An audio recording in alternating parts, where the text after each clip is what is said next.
Hello, folks. How's it going? Hello, hello.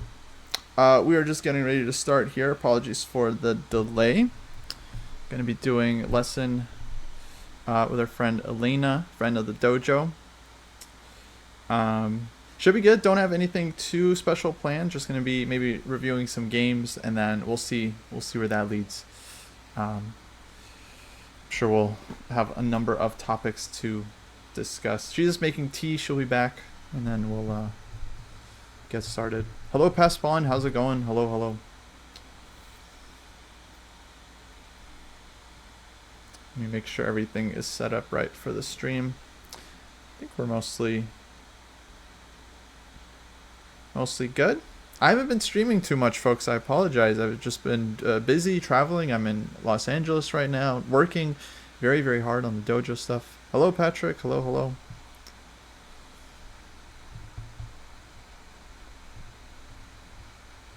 Hey, I went live, by the way. I'm just talking to chat. Okay, I'm gonna go live now too. Great, great, great.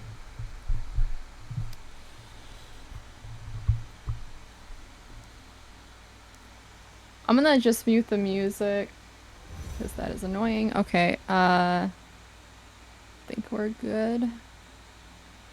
Need to look at chat.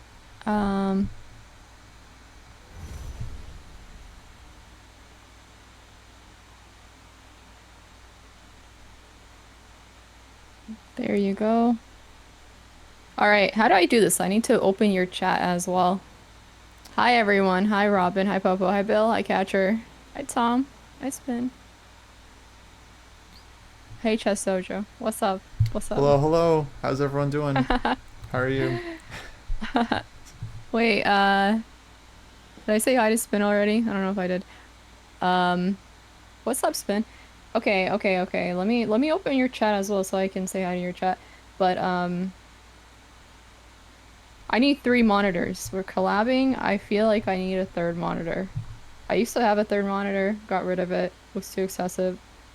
And now I feel like I need a 3rd monitor. Yeah. Once you get used to 2, it's all over. I need 6? Yeah, maybe. Maybe. Okay. Browse. Oh, I'm clicking all the wrong things. Okay, hold up.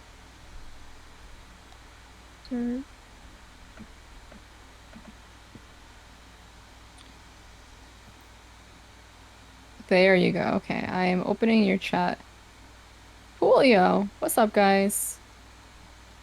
Okay, so guys, we are here today with Chess Dojo, Kostya, Hello, one of the hello. 3 members of the Chess Dojo.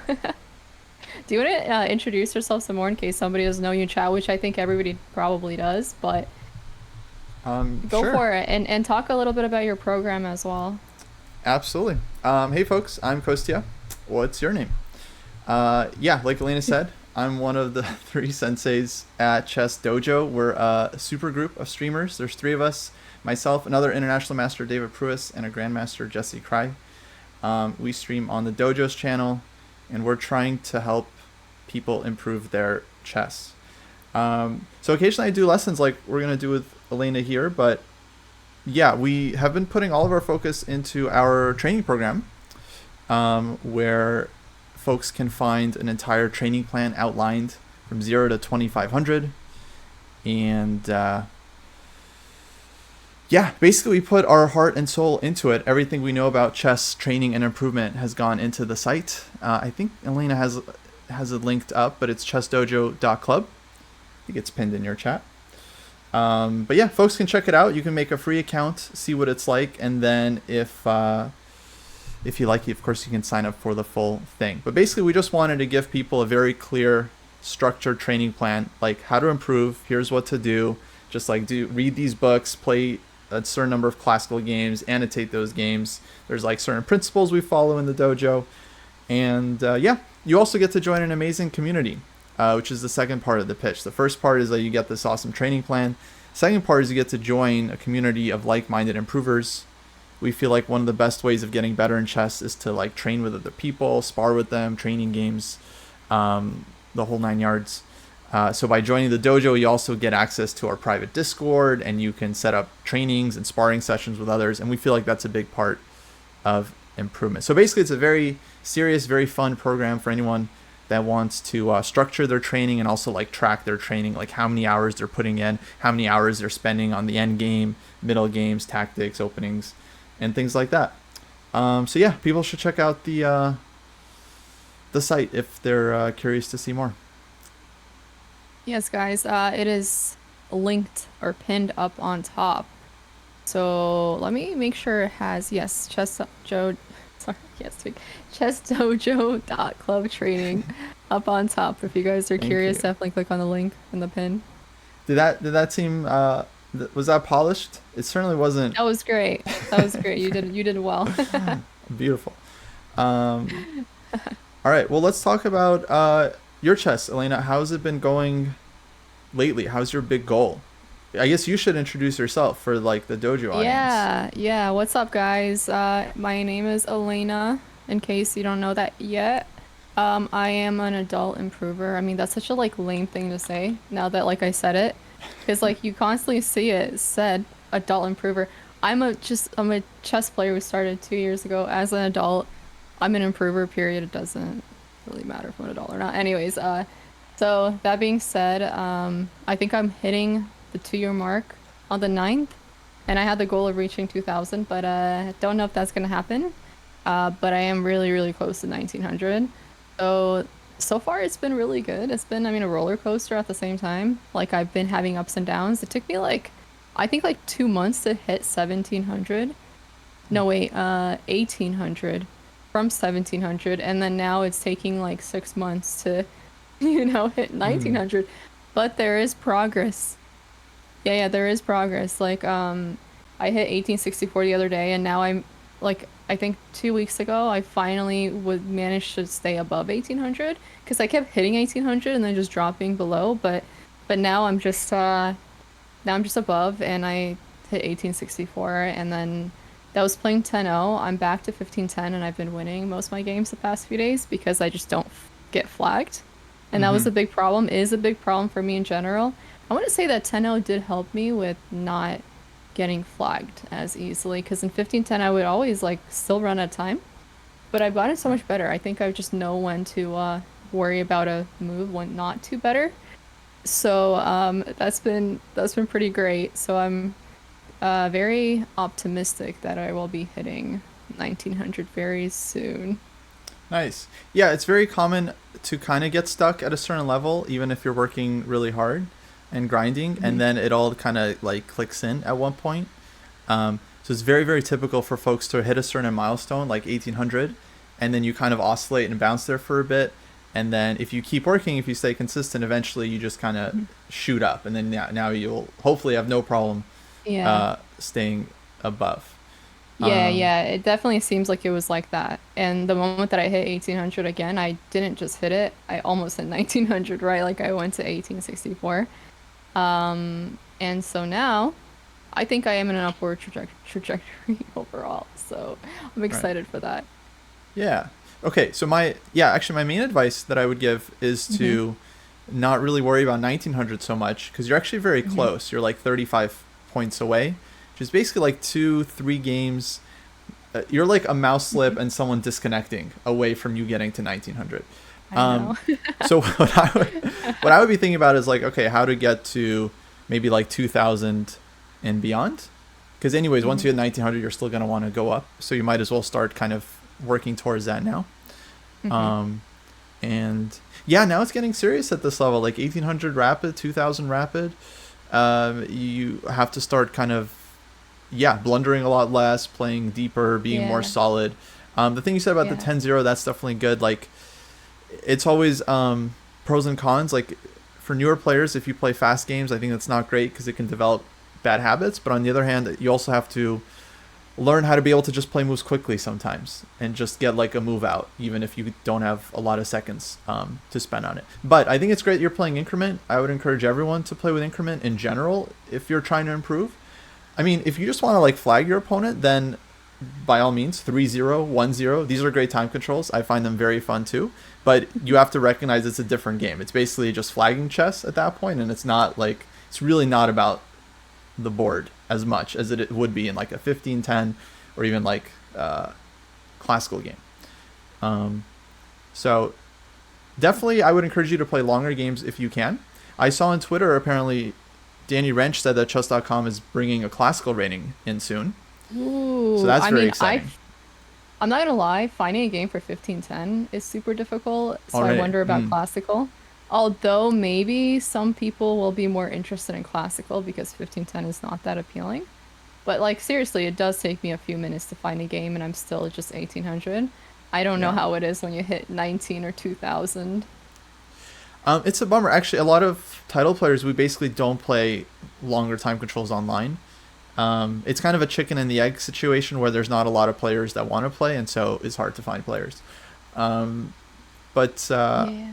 okay, for rapid like 1510, yeah, I think should still be able to. Hopefully, with the presets, like classical will be baked into the system. You log in, you can like Mhm. hit a button um, I and would just love play to right play off the bat. classical. I mean, might be fun.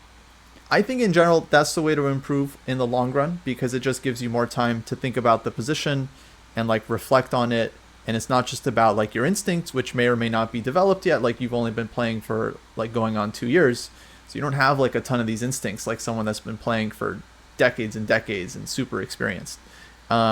So Can you that's why a lot of elaborate new on these players, instincts yes, that you're like, talking about? well, a lot of players struggle in blitz when they start out because like they just don't have a lot of experience. It's like, actually, I think a great phrase is like, before you can do something fast, you need to be able to do it slow, Mm, right? Like no one runs definitely, yeah. before they can crawl or walk, and so it's kind of the same thing in chess. Like even if you have 2 hours on your clock, it's hard to play good chess, like in classical. So now trying to do it with like 10 minutes on your clock, even harder, even harder. Um, Yeah, definitely. And I think that like for me even I was playing Bullet and Blitz for a while and it is like a dopamine hit. It's fun. But then it's like you have to eventually become like think more logically about the whole situation because I was playing a lot of games where I just like I was getting nothing out of it mhm. because I don't have those instincts like you mentioned and that pattern recognition. And I'm just like, what's the point of like setting up this position, playing so well, and then just like either getting flagged or just making like a bad move because you're inexperienced, if that makes sense. Yeah. So, yeah. And yeah, so it's just easy to develop bad habits as well because you don't have a lot of time to really think deeply about your moves, and so you're just kind of playing the first move you see, and then you just end up doing that, and then it's 3 years later, and you make this like terrible move in classical, and someone asks why did you make that move, and you're like, I don't know, I just always do that. It's like that's not a great way to. It's not a great way to Yeah. play chess. We want Yeah. to have like thought behind our move and like intention and all that. Um, Right. That is very true. That said, 1510 is a very different story to like 3-0, even 10-0. I would say it's actually slower, and a lot of people they end up blitzing in this time control. So if you can take advantage of that and just like play slow while others are playing fast, Hmm. and then you can take advantage of their blunders, and you'll have hopefully enough time to convert the game later Got on. it. Yeah, that's definitely the right way of looking at it. Um, Before we continue, Yeah. let's take a picture real quick for X because I wanted to announce that we're collabing Oh, and I yeah, yeah. forgot because I was busy with the stuff I know that it's we were always doing earlier. a million things. Yeah, I absolutely. know. Okay, hold up. Wait, 1 second. I got this. Gonna keep posing. There you go. Okay, let me post this real quick, guys. Let me post this. I gotta tag you in it too. Great.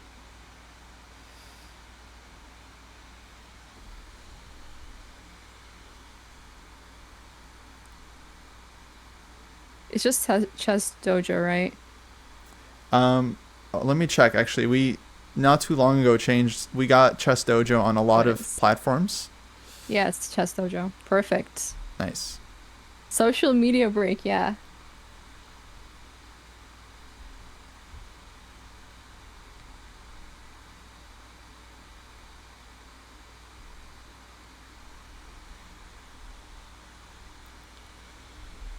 Um, one sec.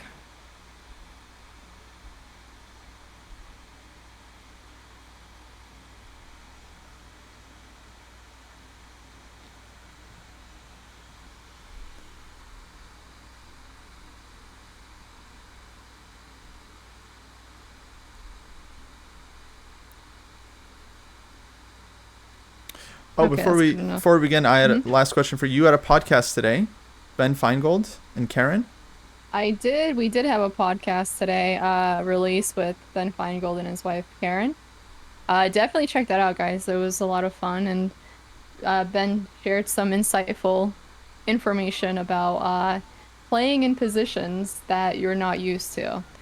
Because I asked him a question at the end about playing with double pawns on the king side, right? When your king is exposed, and his opinion on that, which I want to hear yours as well, Kostya, Hmm.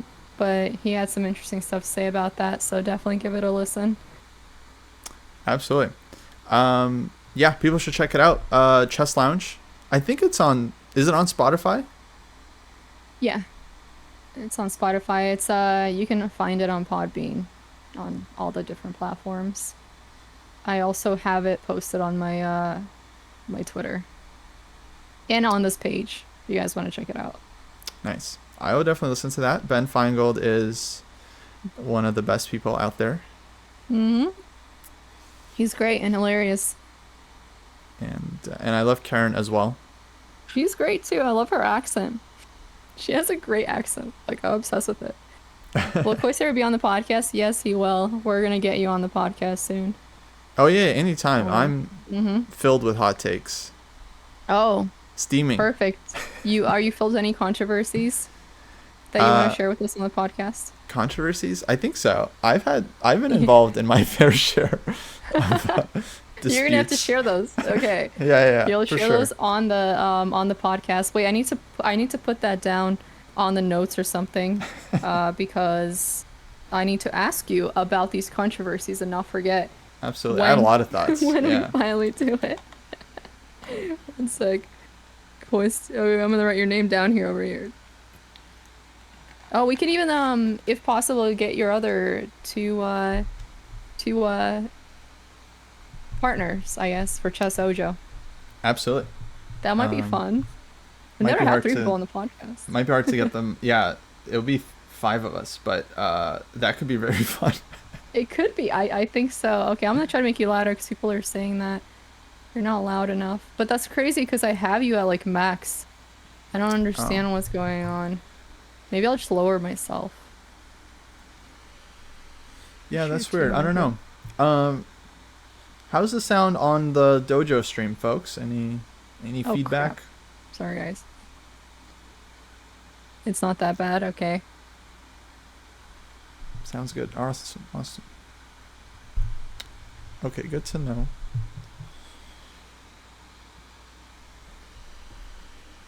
Though the Dojo audience is very nice. Like the audio could legitimately be terrible, and they'll still be like, "Yeah, we can hear you. It's good." It's great. I was like, I would have preferred you were honest, so we could have Oh fixed it. God. Yeah, I don't know about my stream is a little different, unfortunately. They complain about everything. That's A good. lot of Sometimes them. that's good. Sometimes that's good. It's true. Sorry, guys. It's true. Very high expectations from this chat. High standards. I Yeah, yeah, see. yeah. Brutal honesty. I see. Mm. All right. So, what are we doing now? Are we gonna go into games, or is there anything else that we should discuss before continue? Let's take a look at some chess. I think Mm-hmm. it'd be good maybe to review some games. I could maybe Okay. share a little bit of what I mean about like, difference between rapid and classical. Mm-hmm. Um, and maybe we can Ooh. get some insights into your chess. I have some thoughts. I mean, okay, we've been working together for a little bit. I've seen a bunch of your games. Mm-hmm. Mm-hmm. Um, but yeah, maybe we can get more specific. And let me pull up a game. I had a couple of games I was looking through recently. I thought were Mm-hmm. interesting. Let's do this Okay. one. What screen do I use, Tom? Because I don't remember. I think it's just versus review, right? Because we're gonna go into classroom, and I guess I could just use that one. That'll have to suffice for now.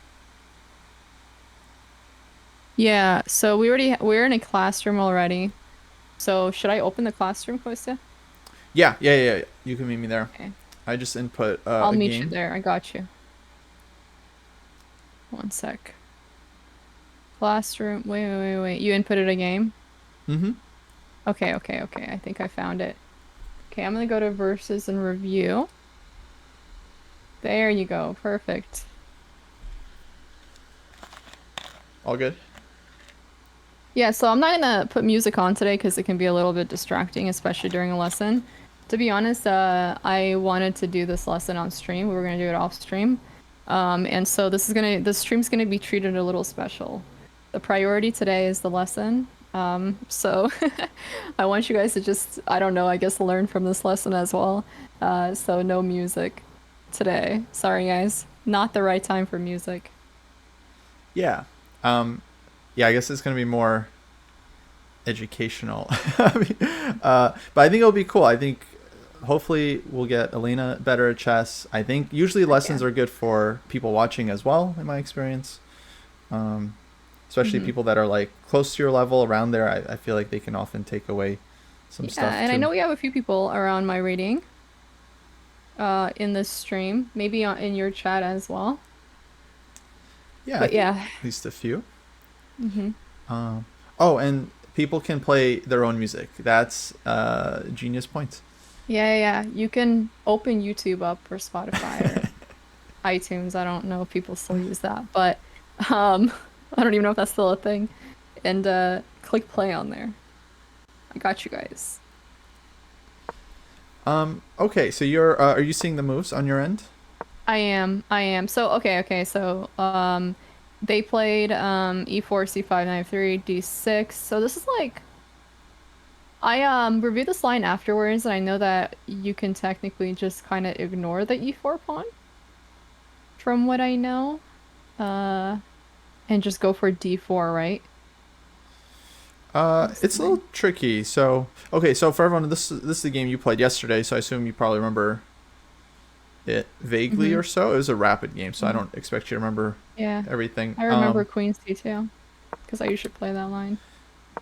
And yeah, so Queen C2. Yeah, so I was wondering, is this something like you normally go for, like C3, Queen C2? I started going for this again because I was playing the Smith Morra for a while and then I started getting destroyed in it.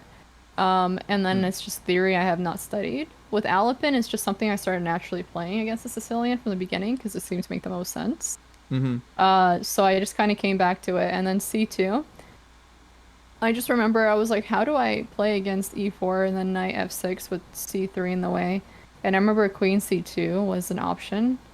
And I'm just like, okay, I'm gonna do that.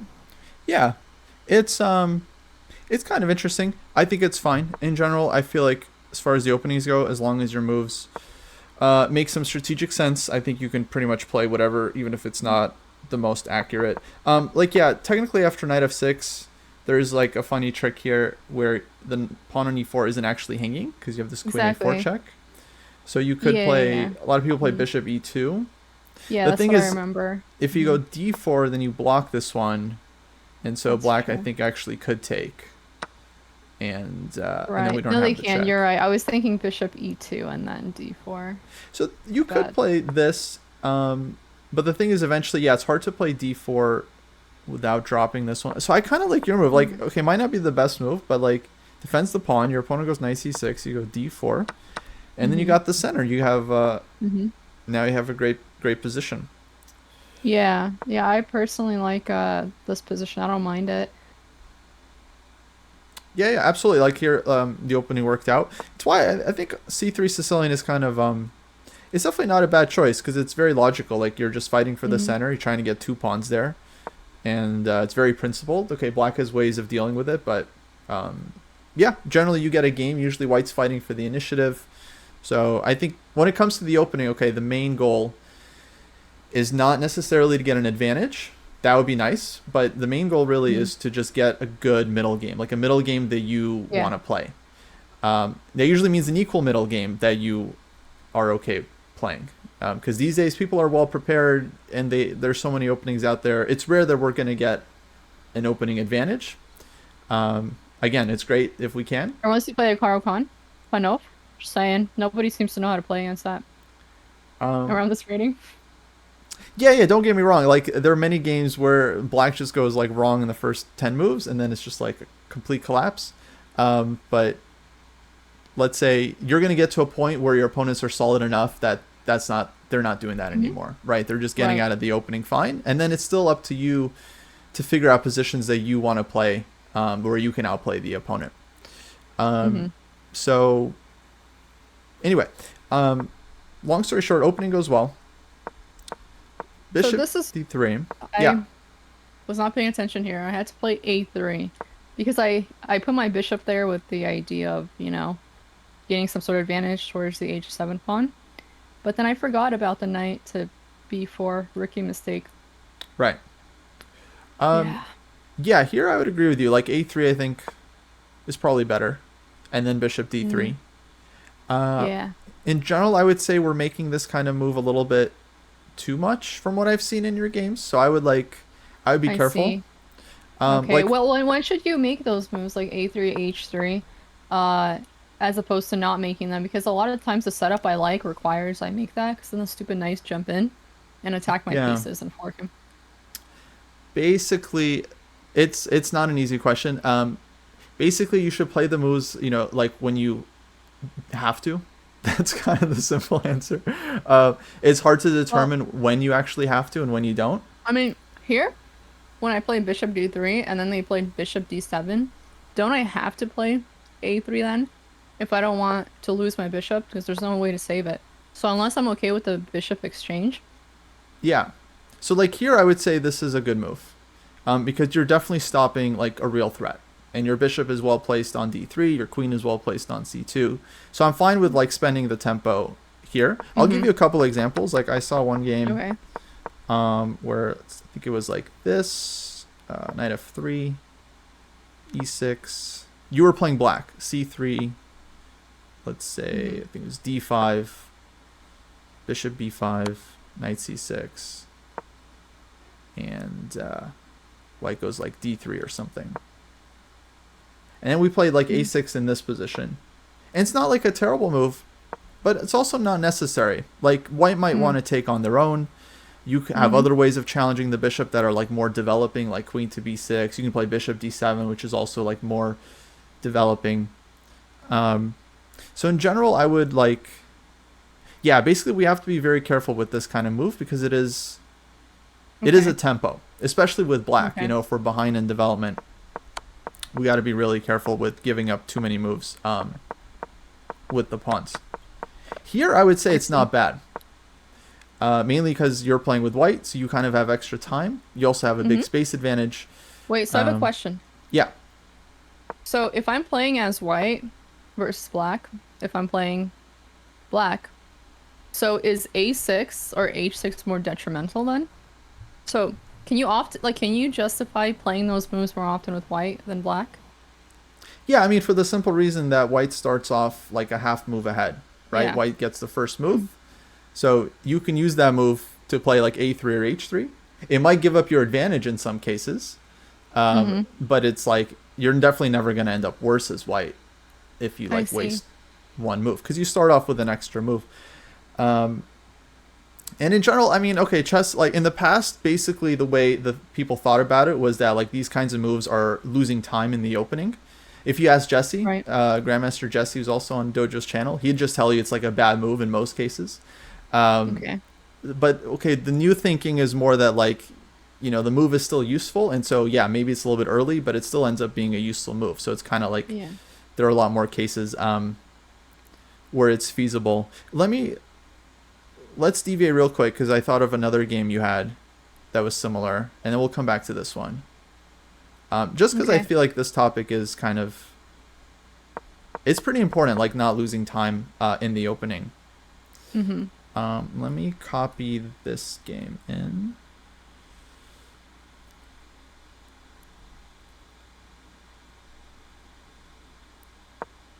All right, this is another game we had.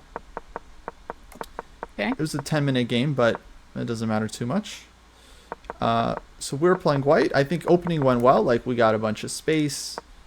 Everything is developed. Rook e1, bishop e3, knight e5. And then here we went h3. I don't know if you remember this one. I do. And I played that because I guess I did not. Actually, it's not justifiable. I thought that the knight can attack the bishop, but we have two pieces defending g4, so I don't. But okay, but how about a prophylaxis? Isn't it not kind of like a prophylaxis move though, to avoid any back rank issues later on, like down the line? So it might be useful. The question is, like, maybe you have a more useful move. So I totally get it. Like, okay, if you play queen d2 here, then you might get hit with some knight to g4, and then we have to give up a bishop. This isn't great. I don't think we want to allow this. The option here for white would be to go f4. Like, just hitting the knight while it can't use this square. Right. Then the knight would drop back somewhere like knight g6, and then from here you can develop like queen d2. It's funny because I had a position like this. I wonder if is it this game except one move slower? Because I had a position just like this with f4. Because I end up in this position often. Oh, maybe. I mean, here... Okay, so your opponent's move h6, by the way, I glossed over this. Completely useless here. Like, total... I haven't seen you make one this bad. This is like an egregious case. Like, I really don't even know, like, what they were worried about. Like, you're definitely not threatening to go bishop g5. So here it's just fully, like, losing a tempo. And maybe it's even weakening in some cases where white goes f4, f5, takes, and then the g6 square is a problem. So that's why I bring this up, because these kinds of pawn moves, they definitely happen a lot at lower levels. Okay. And so what happens later in this game is black goes bishop to b7, hitting this one, and that obliges us to play f3. Yeah. And now this is definitely... In general, we don't want all of our pawns on the same color because it just leaves too many holes on the opposite color. That is true. Yeah, that's absolutely accurate in this case. Let's pause here because I think you have a better way of dealing. Maybe... Because I do want the lesson to be kind of interactive, so you're thinking a bit. So how would you approach this with white given a second chance? Knowing f3 is probably not the right move, but the pawn is hanging, so we have to do something. Well, I wonder if something like...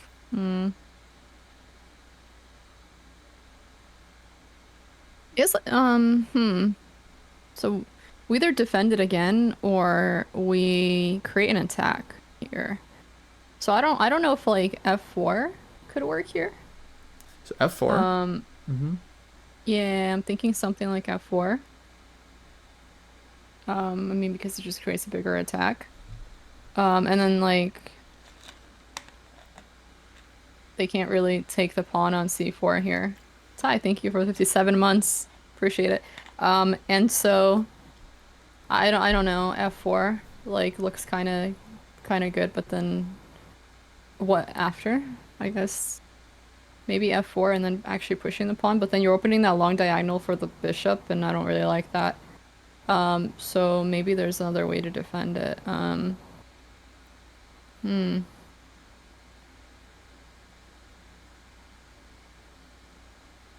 there's bishop d3, but that gives up the bishop. Yeah. I don't really like that. And then... Oh, Ben and Karen, thank you for the raid. Hello, hello. Ben and Karen. I know Check out the podcast, guys. We were just talking about the podcast. We were just talking about the podcast with Ben and Karen. Check it out. Exactly. Okay, so I don't know. I'm thinking f4. I'm thinking bishop d3, which I don't really like. Queen to c2 is an option. So those are my moves. I don't want to go queen c2 though, because I like that pin with the queen. So what if f4 and then bishop f3? So f4. And so let's start analyzing this one a bit. So where does black play from there? Yeah, f4, they're gonna probably either play, well, I think they would probably play knight to g6. Mm-hmm. So knight to g6. So f4, knight to g6, and then um we have something like bishop f3. Mm-hmm. Um and then if bishop f3, I don't know, like that's the position I'm seeing currently. Yeah. Um hmm.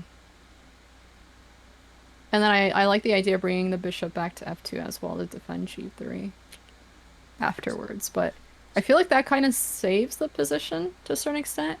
Um, so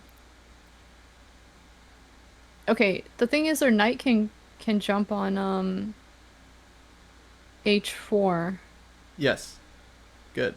So if their knight goes to h4, that's kind of a problem for us. Yes. So, would it make sense for like f4 and then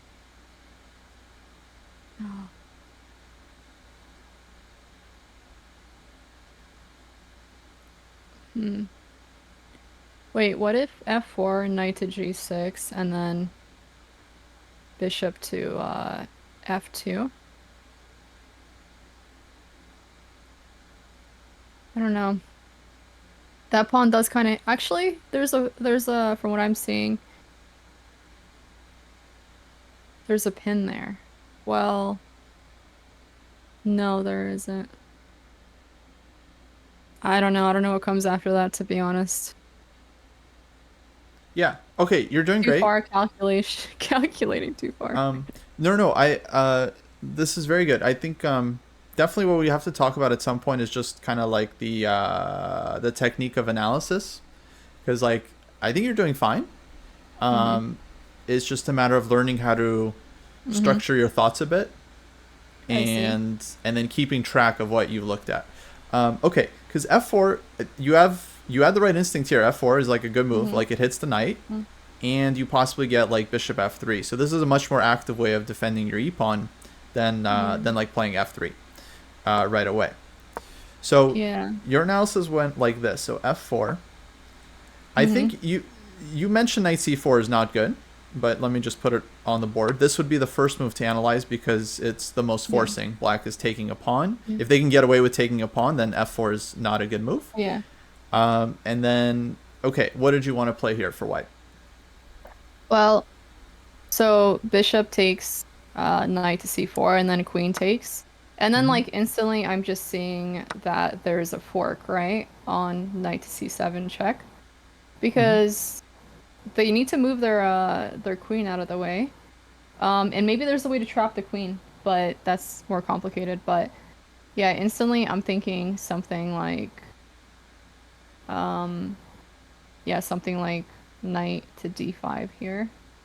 Knight Looks d5, good to me. and yeah, I think we kind of like basically this is Yeah. okay to stop your calculation here because it's clear that like Yeah. you got this, you got this. Maybe knight d5 is not even your best move. You also have maybe knight b5 could be stronger.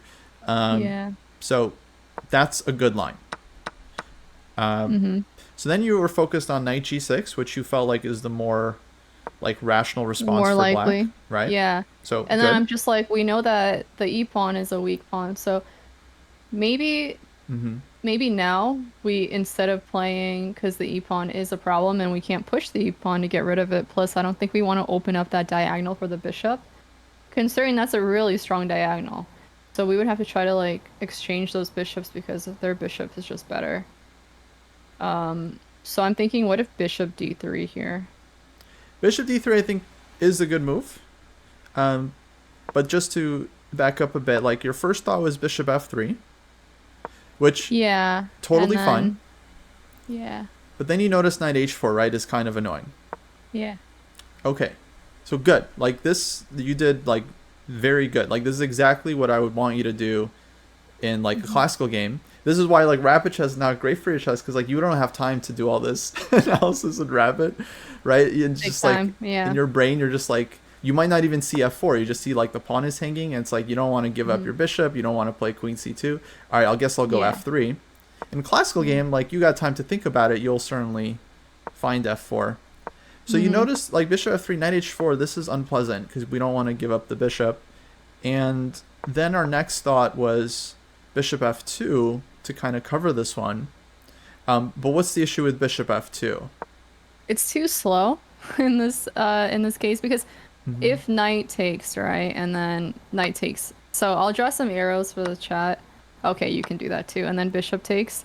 I was like, maybe it's good if the bishop can attack and there's a discovered, Right. attack here. Yeah. But that's not the case. There's no discovered attacks really. So that being said, you just lose a pawn here.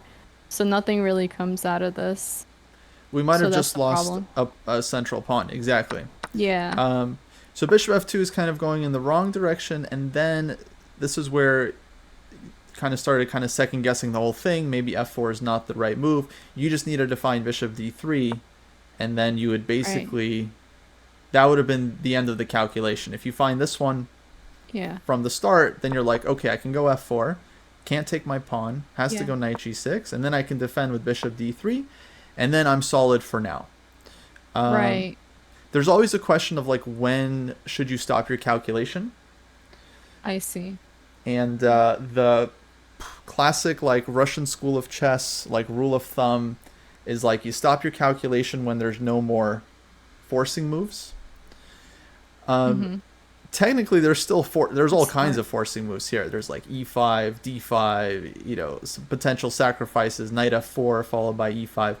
That would be a little bit too much to have to calculate down all these lines. Yeah. Basically for you it's like as long as nothing is immediately hanging. So here after like bishop f2, like this wouldn't be a great time to stop because like the pawn is still hanging. So it's like if you go for this position, you have no idea what's happening here. After bishop Right. d3, everything is kind of defended. You could think further, but it's not like really necessary. Here it's more important to make an evaluation. Okay. Does that make sense? So- Questions on that? Because that was a That lot. does make a lot of sense. I think you explain it really well. And somebody in chat was asking, Ben says never play f3. Why can we play f4 here? Well, I feel like we discussed this a little bit, but like knowing when to play it is important in general. But what are your thoughts on that, Kostya? Yeah, so f3 in general, hopefully Ben's not watching anymore. It really depends. Here it's not a great move because white already played h3. If this pawn was back on h2, then it would be a pretty kind of normal move for the structure. Like if we had just seen something like this, I would still think in this position f4 is well, actually, I don't know. F4 here would allow knight to g4. So here f3 would be a lot better because you don't have the same weakness of the g3 square, so it's harder for black Right. to Right. take advantage.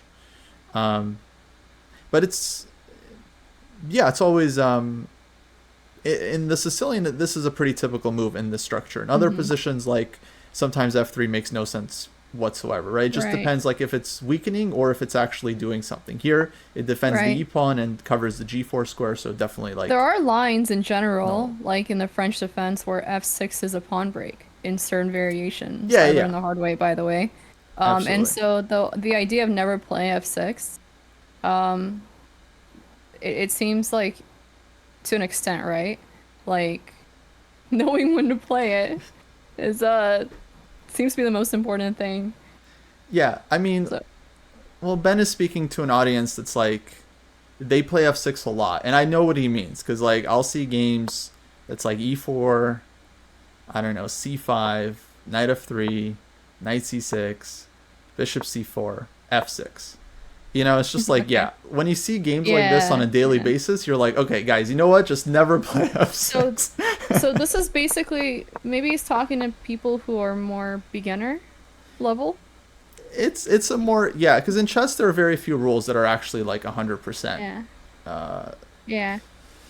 Um, The but- timing, I will admit, is very difficult to get, and I think it requires a certain level of expertise to know when to play f6 and when Absolutely. not to. I've been getting better with it, but I think that in majority of my games, I have actually positionally put myself in a disadvantage playing f6. Yeah, it can. It really, yeah, it comes down to like whether it's opening up your pieces more or if it's Mhm. creating more weaknesses than it's worth. Um, Yeah. so, but it's an important question. I mean, chess is all about nuances, and like there are many moves like where h3 can be good on one move and then it's like bad on the next move, and it's just a matter of uh, details in the position. There is a question, yeah, like why f4 specifically is good here if it's not just weakening as well.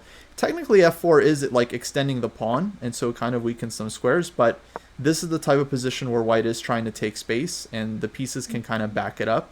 So it's risky, it's Yeah. also aggressive, and Because like, this is like a Marachi bind, right? Yeah, like yeah. that's what this is. You have to play f4 in certain cases.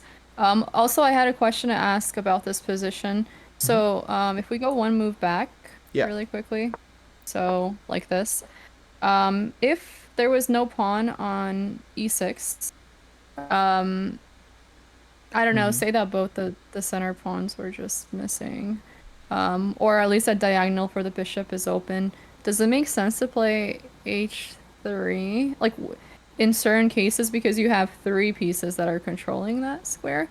But I'm also a little skeptical because h3 the bishop can be sacked if there's a lot of like pieces on the king side attacking. Uh, Yeah, what are I your I what are think your h3 would be okay. Like, let's say we move this pawn to hmm c6, hmm and then you would like to play f4 anyway to gain space, but then you do have to deal with knight to g4. So you could prep Yeah. that with h3, like with idea f4. Yeah, If your idea wasn't to push f4, then I would say like you can just play f3 and then kind of kill two I birds see. with one stone. Um, Okay. but h3, like with the idea of f4, I think is totally reasonable. Okay. All right. That's good to know. Cool. Um, yeah. So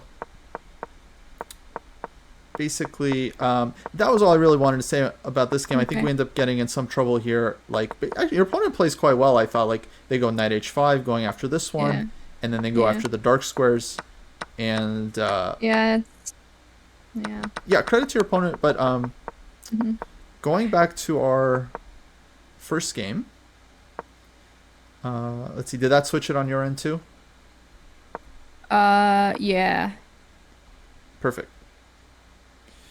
Um, so here, yeah, like long story short, totally worth it to play a3 in this case, even though it burns a tempo. Like this move knight b4 is very annoying, and our bishop on d3 is well placed. You could also totally play bishop e2 here, and it's not as active as bishop d3, but it's still developed, and your position is still hmm good hmm because you have the nice center. But anyway, um, we allow knight b4, which is not like the worst thing. It's not great, hmm but we also have to keep in mind like black spent a couple moves as well with the knight to capture this bishop, so it's not like Okay. we're losing Understandable. a ton of time. Yeah. And then let's see, a6, rook c1, queen b6, rook c2, castles, and then h3 here. Okay, so let me ask you about this h3.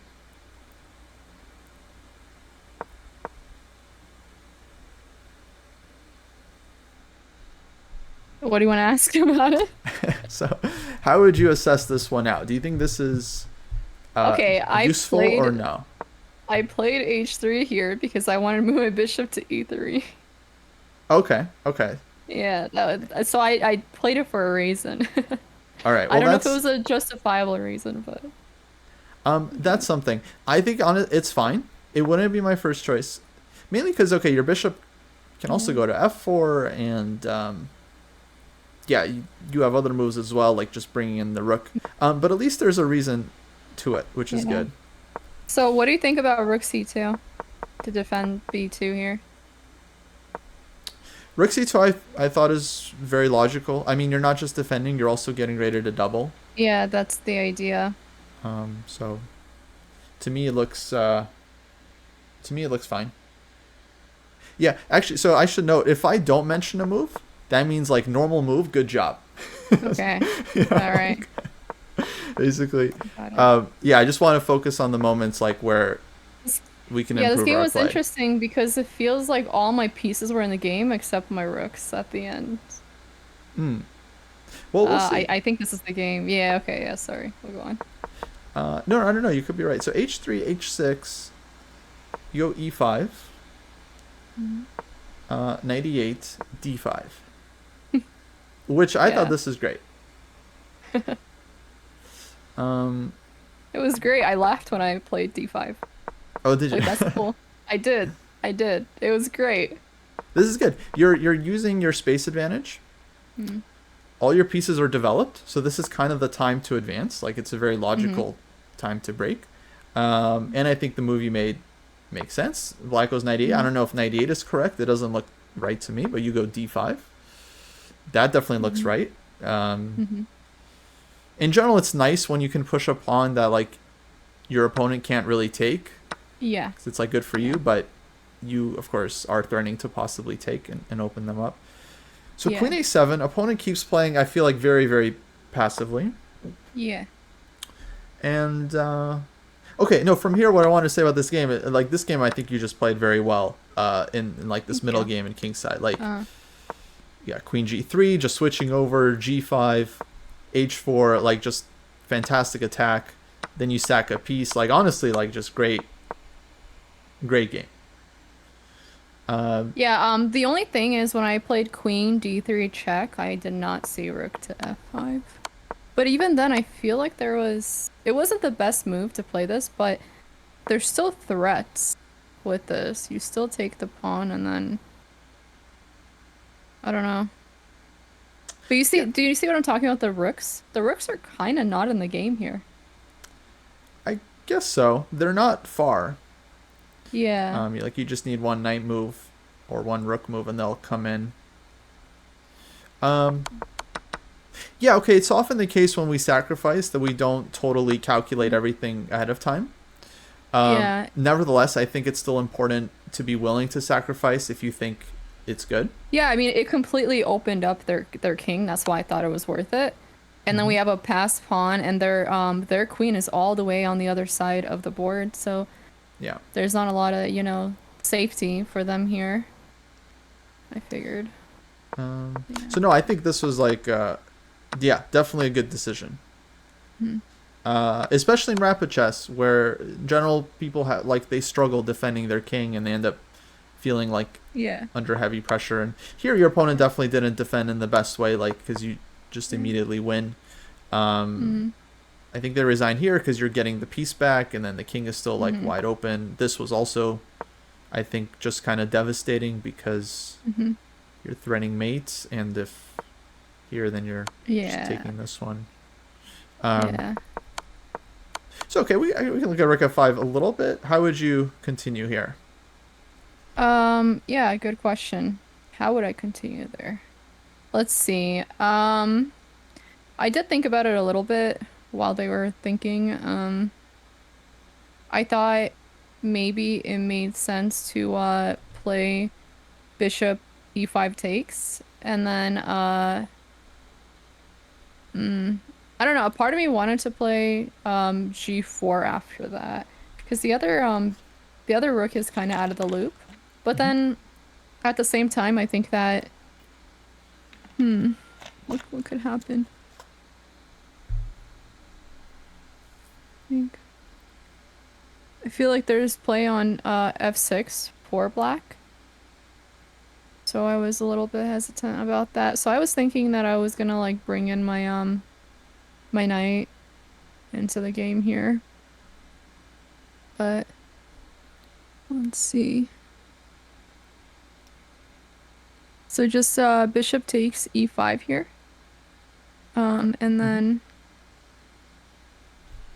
it takes e5 and then if they play bishop e6. Mm,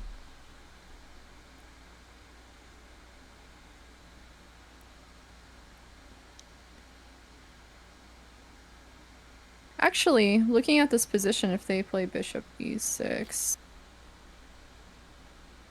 Did we not just win the rook from what I'm seeing on d8 because they're disconnected. So say we play bishop e5, they play bishop f6. And then we take. Mm-hmm. bishop takes bishop f6, knight takes f6, and then bishop takes e6. If bishop takes on e6, then the rook on d8 is hanging. If they don't take, then the rook on f5 is hanging. So, I mean, either way, like they have to take because they lose the bishop. Mm-hmm. That's kind of the line I'm seeing here. Yeah, so you got bishop e5. This is, let's say, one move. Mm, Black could go bishop f6. Maybe could go you can, somewhere yeah. else. I'm not sure. Other moves for white. What else could you consider here? Uh, besides that, let's see. Um, so we can't play g4 right away because the bishop is hanging. So there's that. I did think about something like bishop to e4, just gaining a tempo on the queen, but then I don't think we want that because we don't want to activate their queen further. Their queen is fine there. Like we don't want to, you know what I mean, attack the queen.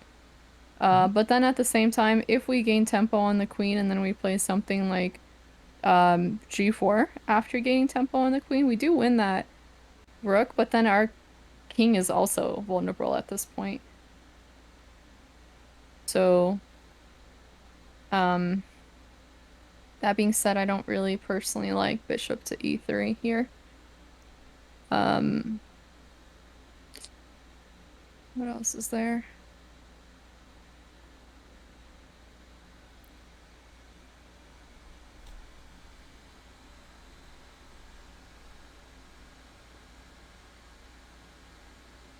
Hmm. Maybe there's, yeah, I don't know. Maybe. What if I like the idea of taking that pawn? Because I think that, well, let's see. I mean, I guess double pawns aren't the worst to have in this case. It does block that diagonal, so the queen can't go on b8. Um, but yeah, say that we play bishop to e3, and then, or even bishop to d2, and then play knight to, knight to e4. Hmm, I don't know. I don't know. I just don't like the bishop on e3. Yeah. Okay, complicated position. I mean, I don't really expect you or most Yeah, players to just figure it out super fast. It's just nice to kind of start getting some yeah, thoughts going. Because this is a great position for analysis because it's like you have multiple options. You might have multiple yeah, good options. You know, position looks promising for white, and yeah. then it's tricky because you have to figure out what's best, what kind of limits your opponent's chances. Right, Um, right. Okay, here's how I would kind of approach the position. I would think that we have three moves. We got bishop takes pawn, bishop e3, which is important because it's a tempo. Um, Yeah. and it might be useful because bishop takes e5, black gets to do something. And Yes. okay, one move we're kind of missing a move there for black. That's pretty forcing after bishop takes e5. So Mm-hmm. we wanna find this one. Yeah. Wait, sorry, can you repeat the last part? After bishop takes e5, we're missing a Yeah. very important forcing move for black that we want to be aware of. Which is Yes, good question. a forcing move for black. I do see g4 after the bishop's move because I don't see the point of sacrificing the bishop for no reason. We're not in a hurry. It's still pinned. It's not like getting to it easily. But that being said,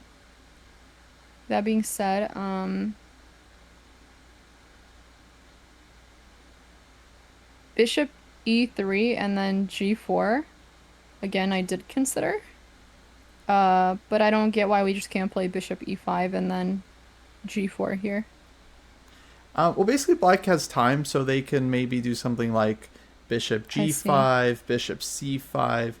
You So, know, so, so, so, bishop none that it's e3. necessarily good, but it's like Yeah. it gives Wait, how black about a chance. Yes, bishop go ahead. e3, Mm-hmm. pawn takes e6, and then g4. So bishop e3, queen moves somewhere, and they want to take on e6. Yeah. Okay, and then black's turn. And then bishop takes. Mm-hmm. and then g4. We gotta keep track of the position, because after bishop takes e6, black's rook is opening up. Oh, yeah. Whoops. Okay, so that doesn't work. I just don't like bishop e3. I just don't like it. I'm trying to I understand don't why. know It feels because like an intuitive. because well, I explained it because what is the point of putting the queen on a better rank? Right now it sucks on the 7th rank. It's blocked. It's controlling a diagonal that really doesn't like need much control, really. Um, I don't know. Oh Mhm. wait, yeah, no, we're good. The rook is covering f2 as well, so I just don't see the point of bringing the queen to a better square. That to me doesn't make sense. Yeah. Explain that to me, like why is it besides the tempo part, I guess. Yeah. So the But can't we tempo gain the part. tempo part anyways? Tempo part is Whenever. important. Honestly, I don't know if it's really a huge deal. Look, I'm not trying to say this is bishop e3 is a better move. I just mean it's a very serious candidate Mm-hmm. move. The reason I is see. we get g4 in. That's kind of like why it's tempting, because it's like, okay, Yeah. the other move we should definitely want to talk about is like g4 right away, because this is also super interesting. Yeah. But here the drawback, as you mentioned, is like you lose the bishop, so who knows? This position might not be super clear. We have rook for 2 minor pieces, and Yeah. I mean, we have to analyze further to really get a sense of what's happening here. But I don't like the that. idea behind this one is that black is forced to deal with the attack, and then you get g4 without giving up Yeah. your bishop. Yeah. So it's like you're winning possibly a full rook here, which Yeah. I guess is I saw nice. us winning it without putting the queen on a better square. And I never said I did not consider bishop e3. I just I considered it Yeah, and yeah, then no, definitely. concluded that it's not the best move in my opinion. But obviously I'm missing something. Maybe the tempo again is important. It just in this case it doesn't seem like we need the tempo. That's the But big question. Like, can black actually do something here? I actually think this yeah. this move looks very strong to me. Like, I don't really buy black's counterplay. Um, Yeah.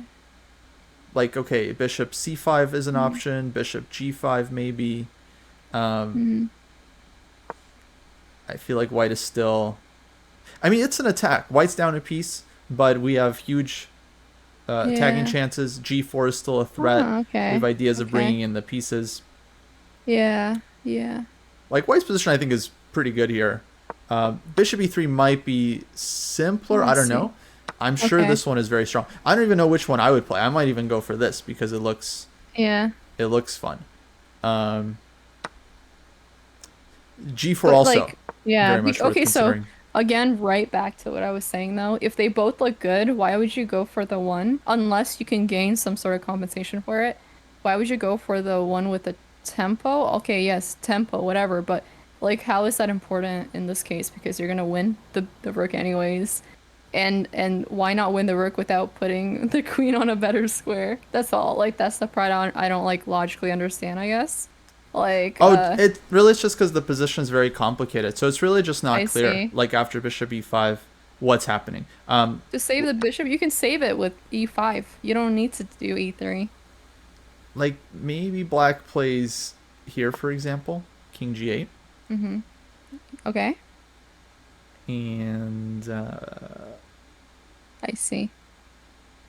I still think it's good for Mm. white. Don't get me wrong, but Yeah, this would be a reason why, like, I could see myself also going for bishop e3, because with bishop e3, you hit the queen, you get the rook for I sure. see. Okay. But okay, I mean, honestly, I don't really believe in this one. One funny idea is you could play h7, Yeah, I thought about that too. force the king to take, and then you get Yeah, your yeah. right. So I don't think that's actually working for black. But okay, yeah, we're back to these moves like bishop c5, bishop g5, Um, and looking for oh my God, counterplay this way. how to take things out of context. I never said who cares about tempo, but in this specific position, who cares about tempo is the actual question. I Um, understand the importance of tempo.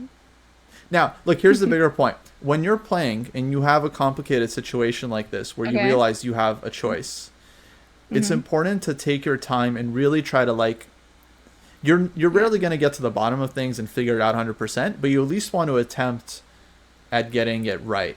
So you just have to say to yourself, okay, I don't like bishop e3 because it's just like I feel like I'm helping the queen. If that's where the calculation ends, that's fine. After the game, you can review it later to see like if that was correct or not. But it's important to like try to at least consider multiple options.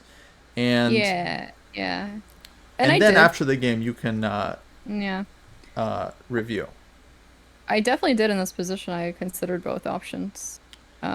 Yes. Yeah. So, yeah, and again, okay, I don't even know what the right answer is. This is just, again, I thought an interesting position. And you don't like the engine, right? So you would say no to putting on the engine.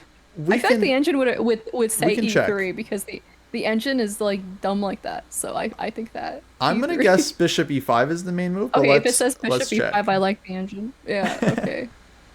Let's see here. Yeah, bishop e5, top move.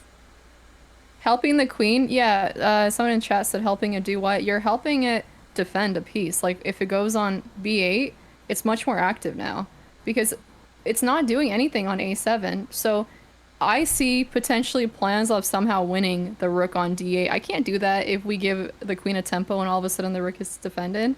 Plus, like, why would I want to do that? You know what I'm saying? Why would I like want to put their queen on a better square? Because to me, b8 is a better square than a7.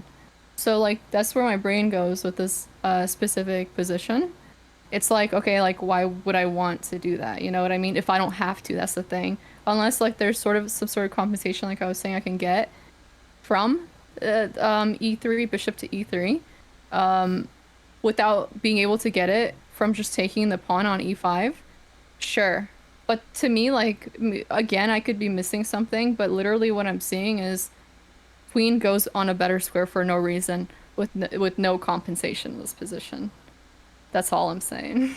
So, yeah. Yeah. It's cool. You don't have to defend your choices. I ended up liking this move better anyway. Okay. Because for me, it's like, despite the tempo with bishop e3, the rook kind of just not going. Like I just don't see a move for black to get out of this g4 coming anyway. Yeah. So anyway, your intuition was right. The bigger point was just about the exercise, which I think you did well in. But yeah, just to give you a sense of like how to start breaking down positions and analyzing them. Yeah. This is kind of like, to me, that's the most important thing in chess is just our ability to analyze.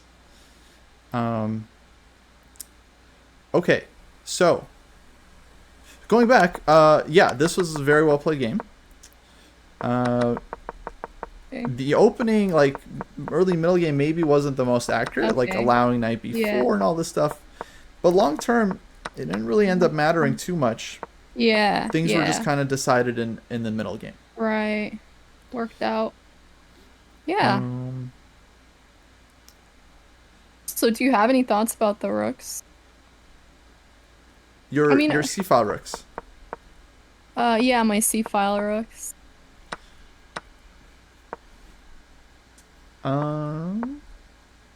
Like, is there anything I could have done better, I guess, with those rooks? You ended up winning the game without them. Yeah, I mean, I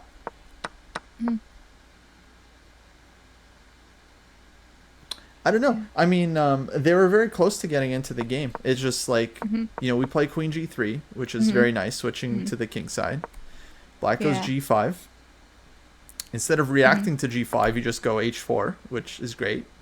Then f6. Here, I'm sure white has lots of good options. Like knight to g6 comes to mind to just immediately take the dark squared bishop and then keep harassing black on the dark squares. I thought about that, but then I didn't like the idea of rook to g7 in this position. What are your thoughts on that?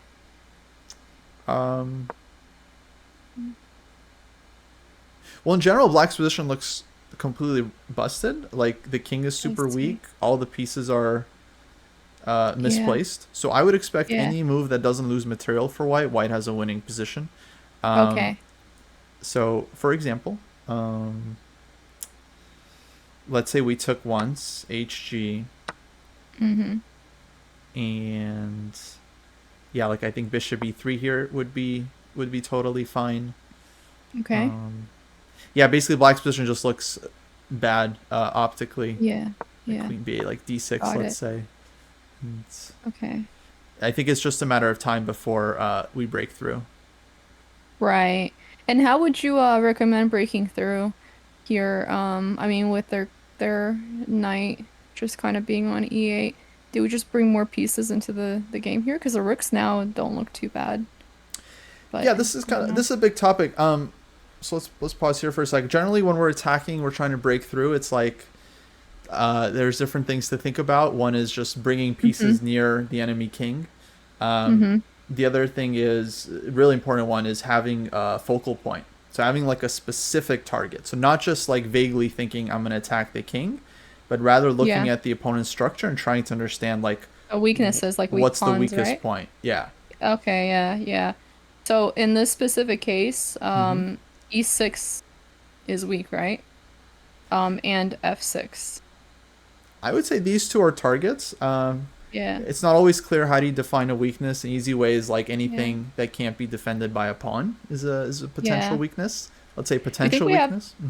enough time to bring the knight on c7? I wonder if that's even possible actually. But it kind of looks interesting to me to have Yeah. that outpost. So I'd be What more if we looking just over at sacrifice? the Okay, king sorry. side. That's What okay. did you want to do? You want to sack? Yeah, yeah, sacrifice the rook on c7 to bring the rook on the seventh rank, and then we can check with with f6. Oh, I see. Yeah, I mean, rook c7 looks like a good move regardless. If black takes, you can even take Oh yeah, back. there's a fork. I didn't even notice that. Yeah, yeah. Um, so rook c7 is a great move because it just like Mhm. adds to the pressure. Takes Mhm. this might work as well. Um, Mhm. a simple way would be like bishop d4 and just trying to put pressure on this Oh, one. okay. Um, I see. And then if e5, then we just keep the pressure going, basically. Hmm. yeah, against e5, like you would want to think about it. I mean, there's a chance you could sack. You could probably pull back as Oh, well, okay. and Got it. um, you'd be fine. This also looks like Yeah. a very nice move Yeah, for yeah, I white. was looking at that too. That might just Yeah. win. Um, yeah. So right when we're attacking, we're looking for targets. I think you basically just did this intuitively, where you Hmm. started attacking essentially on the dark squares, Yeah. where everything was kind of playing on this Hmm. color, like Hmm. check and then takes and d6. Yeah, basically everything happened on the dark squares in this game. So like intuitively, you already I think have a grasp of this. But Hmm. if you're not sure what to do in a position, Yeah. that's a Yeah. good starting point. Just like what's the Yeah. weakness, find the weakness, figure out how to get your pieces there, um, Yeah. Yeah. and so on. To answer your question about the rooks, I think they were fine. They ended up not playing a Yeah. role, but they didn't really. They did their job. They were ready to go on the C file. Yeah. And your opponent's rooks were the real issue. That they just didn't. Right. They're Your just opponent's rooks completely were really the ones disconnected. that were, yeah, like out of the game. Yeah. This game is a really interesting example of coordination versus the lack of their pieces that were completely not Yeah, coordinated. that's really what I liked about this game. Like you got everything set up, and then you started going for the attack. I think this is Yeah. a very straightforward approach. Mm-hmm. Um, if we have time, I want to look at maybe another quick game. Okay. Yeah, let's do Just that really because, quickly. It is getting late, but why not? yeah, I had a quick thought on this one.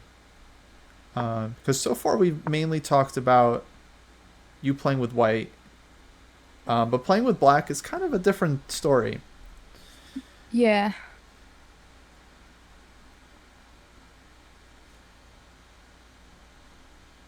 What are we looking at? Let me add this game here. All right, this is another one of your games from, I don't know, maybe last week or something. Mm-hmm. And so with white, I feel like, yeah, you do really well with the initiative. I think that's kind of your strong suit, which is very typical. A lot of players, I think, feel more comfortable with white. I don't know if you've noticed this compared to for like sure. playing with black. It's very typical just because, yeah, you have the initiative as white, and as black, you have to learn how to defend and play more Right. strategically at times. So this is a game. I like that you're pretty consistent with your Sicilian. Like, I think that's the right thing to do in general, is like pick one opening, play it until you get sick of it, and then learn something new at that point. Okay, so your opponent does something weird in this opening. He goes G3, That was weird. Bishop F4. Yeah. And so you take because you double their pawns. And their structure is weak. We go C5, which to me looks good. B3, and then so here's what happened. We went B4, takes, knight A4, rook C8. This was a little scary. That's why I played that here. Yeah, no, this game was I forgot what happened in this game. I do remember it. I think I ran out of time. I started blundering. Yeah, we blundered this knight D6. I see. Which actually ended up kind of working out because the opponent's king was still in the center. Then white made this very bad move F5, opening up all of our pieces. Yeah. I think you ended up winning. I'm not sure, actually. I did? You definitely had a winning position. Maybe you didn't win it, but like this position's win. This is like a winning endgame for black. Oh, because I had 49 seconds, so I'm pretty sure I ran out of time. Yeah, looks like right. Yeah. You like ran out of time. Whatever. I ran out of time. Yeah. You're winning the game. That's kind of more important for our purposes. Okay. It was a 10-0 game, so okay, the time usage is also a thing. That's why I stopped playing 10-0. Yeah, exactly, because it's like you had a very nice position, and then it's like this random stuff happens.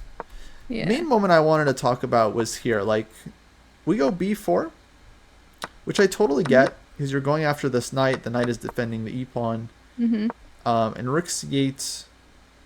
But yeah, I kind of got a feeling that like we're not castling for some reason. Oh, I think I was a little hesitant to castle. Yeah. So that's what I want to talk about, because I know that's like a thing. I bet that's common. Yeah. And we don't want to castle into an attack, but we also generally do want to castle in most cases. Right. So do you think queenside castling, in my experience, you have to be really certain of it, because oftentimes they'll instantly put you into losing position if done in an inappropriate time? Yeah. No, I was definitely thinking kingside. Yeah. Which I get looks a little funny because the G file is open. Yeah. But we do have to balance a couple of things here. Number one, you're playing the Sicilian, so it is a pretty sharp opening, and a lot of times we have to you have to be willing to take some risk. The idea here is that you're playing as black and you're banking that your development is going to hurt white before they're in time to hurt you. That's kind of the thinking here. Because if we look at it, like, okay, it takes white 2 moves to create a mate threat. You go G6. And then it's going to take white a long time to make another threat after that. Whereas you're going C4, you got B4 somewhere. The rook's coming to the center. Your counterplay comes very quickly here. Right. This is not easy to figure out during the game. But it's one thing I just want you to be a little bit more aware of, like, in your future games, because this is a very typical thing in the Sicilian where people are like afraid to castle too early, and it's always kind of hard to figure it out. But it's like it's definitely something to keep in mind. Like, sometimes castling just like is a killer move because you connect your rooks come to the center, and you blow your opponent off the water. We can look at a line here, like, just for example, what do you think C4 white seems would better play? looking at it now. Oh yeah. Yeah, I see C4, and then the bishop has to move away and moves probably to E2, and then queen to c6, further attacking that pawn. For example, yeah, you go after this one. Yeah.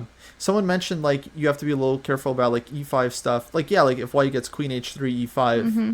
that could be a problem. But the important thing to Mm-hmm. remember is that it's like a very concrete position, and so it's like it's very move by move. So it's like you castle, you're getting c4 in next move. So it's like white Mm-hmm. really doesn't have a lot of time to do something here. Mm-hmm. Got it. So okay, this is an advanced topic because it's like it's not one of these like 100% like oh always castle in this position or like always do Right. this. It's just like just another thing you have to keep in the back of your mind as you're balancing uh, the chess game. Got it. Um, Interesting. Okay. This was a fun game. yeah, I think you're definitely doing well. Yeah. Yeah. Here, g6. Those filthy knights. Yeah. This definitely feels like a move. I'm not sure like it was necessary like this pawn move. Well, I think that for me, it's a little hard to calculate if what happens if they decide to sacrifice there. Like, Yeah. sacrifice the rook, and then all of a sudden the queen can come in, and I'm just like, can I even stop that? You know what I'm talking about? Like, um, so it's a little Yeah. tough. Basically in the game you have to be Yeah. confident that you're not getting mated here. Um, Yeah. Yeah. Which I it's mean, not simple. maybe. Oh Maybe yeah, with, definitely. yeah, Oh king yeah, to I don't believe in h8. it for white at all. Yeah, I mean, because white just has the queen Yeah. and maybe the Yeah. bishop is For involved. sure. Not really. You can give this one whenever you want to. That's Um, true. Yeah. but during the game, yeah, you're often gonna see ghosts. It's a big part of chess, especially rapid chess. Like you see ghosts, and then you don't Mm-hmm. have a lot of time to figure out like is this actually a threat or not. You just have to Right. kind of make a Right. decision. Um, but then after the game, it's very important to kind of review this stuff.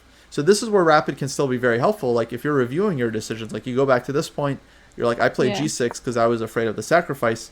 But let me just Yeah. see, is this actually a big deal? What happens if I play rook d8? Is this Mm. a problem? Take a look at it for a second. Maybe turn on the engine, see what it thinks. It's going to say, okay, black is Mhm. -5. Yeah. You're like, okay, I guess Yeah. it wasn't a problem. And then you kind of slowly you build out you improve your evaluation skill and your intuition for these kinds of things. But of course, you got to give yourself time to make decisions and then review those decisions afterwards, right? It's like Right. the big thing. That is Um, true. Okay. but yeah, I'll let's try sum that. up. Yeah. Um, takeaways from the lesson. A lot of takeaways. I think that there are a lot of good points made about tempos, Yeah. about A3, A6, H3, H6. I think I learned a lot there. So that's kind of nice. So and then further calculating into a line until you're out of the danger zone. That's what I remember. Castling, yeah, castling into what? A G open file. Okay. So I don't know, what's your summary, Kostya? Um, so yeah, I would say, I mean, we talked about a lot of stuff. Um, maybe a couple of key takeaways.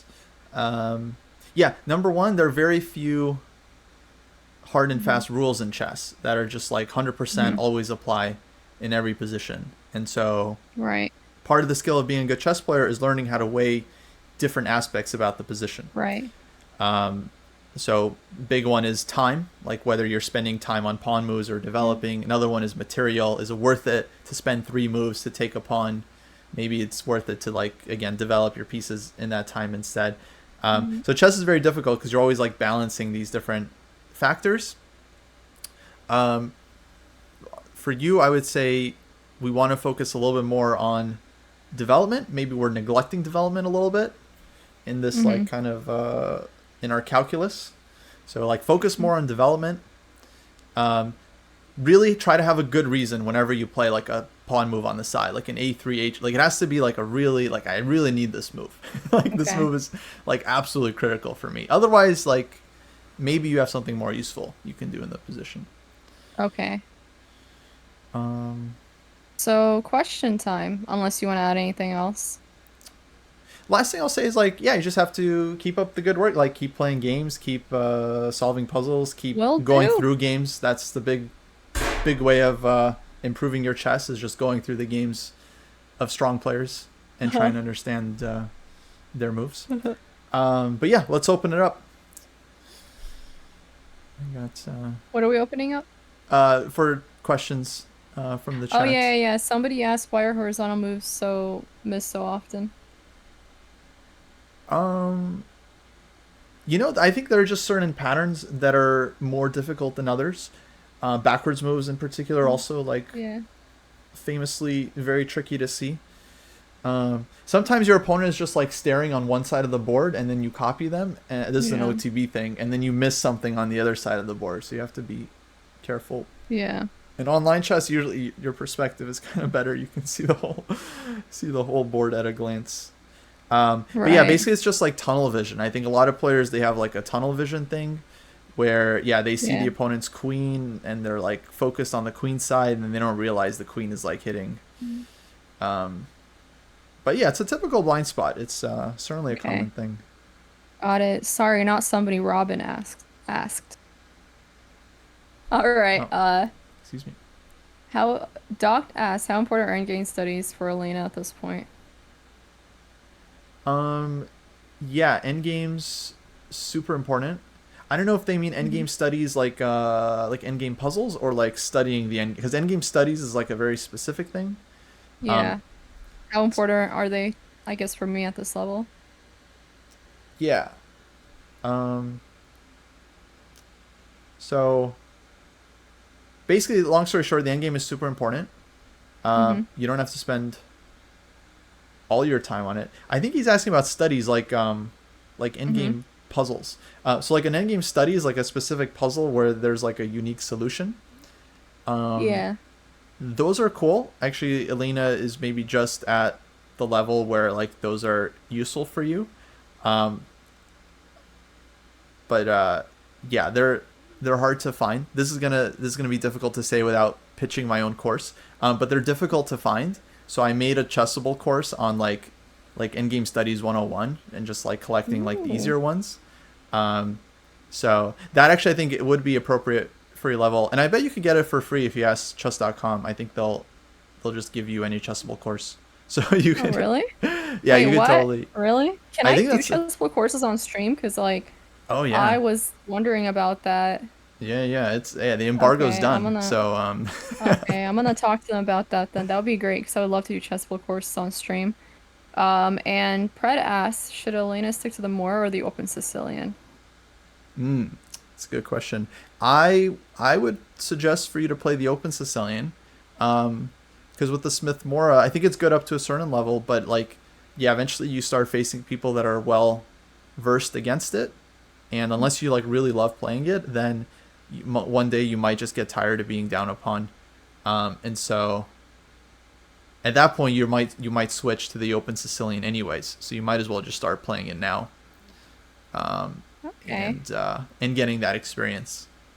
got it. I think in general it'd probably fit your style anyway, because with the Open Sicilian, like you get the Yeah. initiative, you can play for So you space. don't think Alapin I should play Open Sicilian? Yeah, Alapin, I think it's fine as like a starter opening, basically. Okay. And okay, a lot of GMs play it, so it's not just like a starter opening. But I think Okay. like a lot of GMs play it because they also play the Mhm. Open Sicilian for like 20 years, and like they decided they like C3 Yeah. better. Like that's their right. Got it. For you, like Okay. developing, yeah, playing for the initiative, I think in the long run you'd be happier with the Open. Okay, I guess I'll should I like watch a few videos on Open Sicilian theory then? Maybe like one or two just to Okay. get started, but really I think it's Got more it. about playing it and reviewing games, like reviewing high level Got games. it. um Okay. And then yeah, Bill asked, how can Elena avoid or cope with time trouble? Oof, with that's a big one. time trouble. With time trouble, yes, sir. Okay, but are we talking about rapid or classical or both? I'm assuming he's talking about rapid. Yeah, I mean I guess it's important, regardless of the time control you play, like it's you have to manage your time. In classical, it's good to spend a little bit more time because you have it available. Yeah. Um, for rapid chess and blitz, yeah, basically you have to recognize that it's like you won't be able to think through everything, Yeah. and you have to be willing to sacrifice on the quality of your moves and just kind of play moves a little bit faster. That's the only way to Yeah. not be in time trouble. It's really a balance. I would say if you're playing 15-10, I would verge on the side of like spending a little bit more time because I think your opponents are more likely to blitz and make blunders and Got try to it. take advantage, but within reason. So you have to like you can't just run super low compared to the opponent. You have to kind of always keep the tempo. Okay. Thank you for that. So yeah. Any more questions? Let's see. I had one in the dojo chat. Somebody said Uh, to persuade me to play the kid. The kid is a little too complex for me at the moment. I have to focus on other areas. Kid requires a ton of theory studies. No, I didn't skip any important questions, Tom. my YouTube chat's very upset. They feel, guys, I read the YouTube and the Twitch. I promise. I read all the chats. Okay, there's a question from Patrick. What do I feel about the method of counting and opposite sides attacking positions?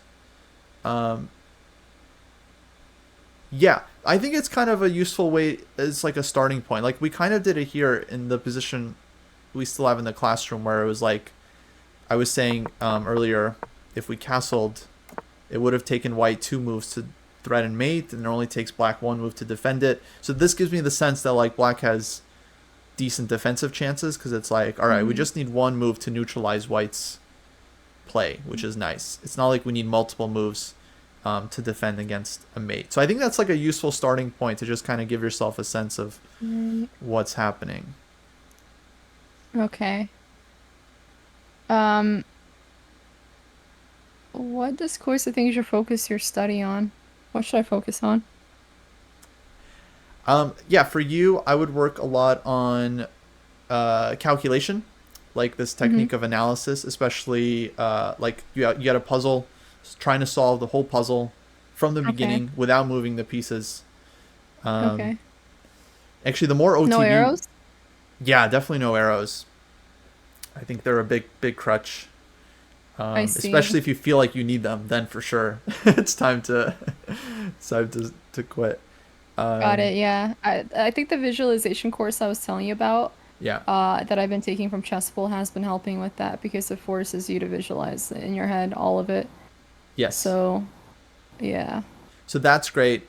I think any kind of course or like, so basically you can do that regardless. Like if you're just solving puzzles on chess.com, just being disciplined Yeah. to not move the pieces until you feel like Yeah. you've seen the whole solution. But courses Mhm. like that I think are great. So like yeah, calculation, visualization. I think that would be the main thing.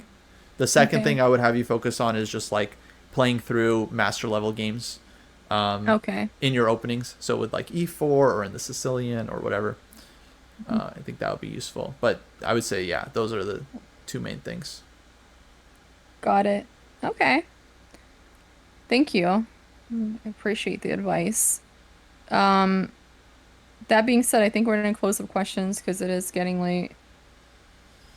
Yeah, yeah, I yeah. I It's a like good closed lesson. position. There you go. Sorry. What do you think about studying closed positions? Fine. Can't do everything at once, so they'll just have to come with time. Uh, Mm-hmm.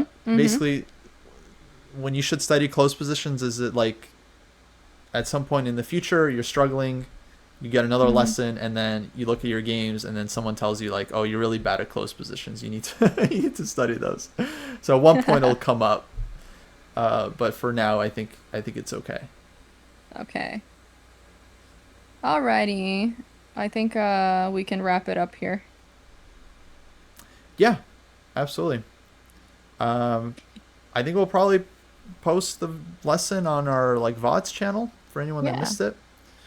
Good idea. You do that. Um, Yep, Alrighty. time to go for 2000. Thank you so much for doing this lesson with me on stream today.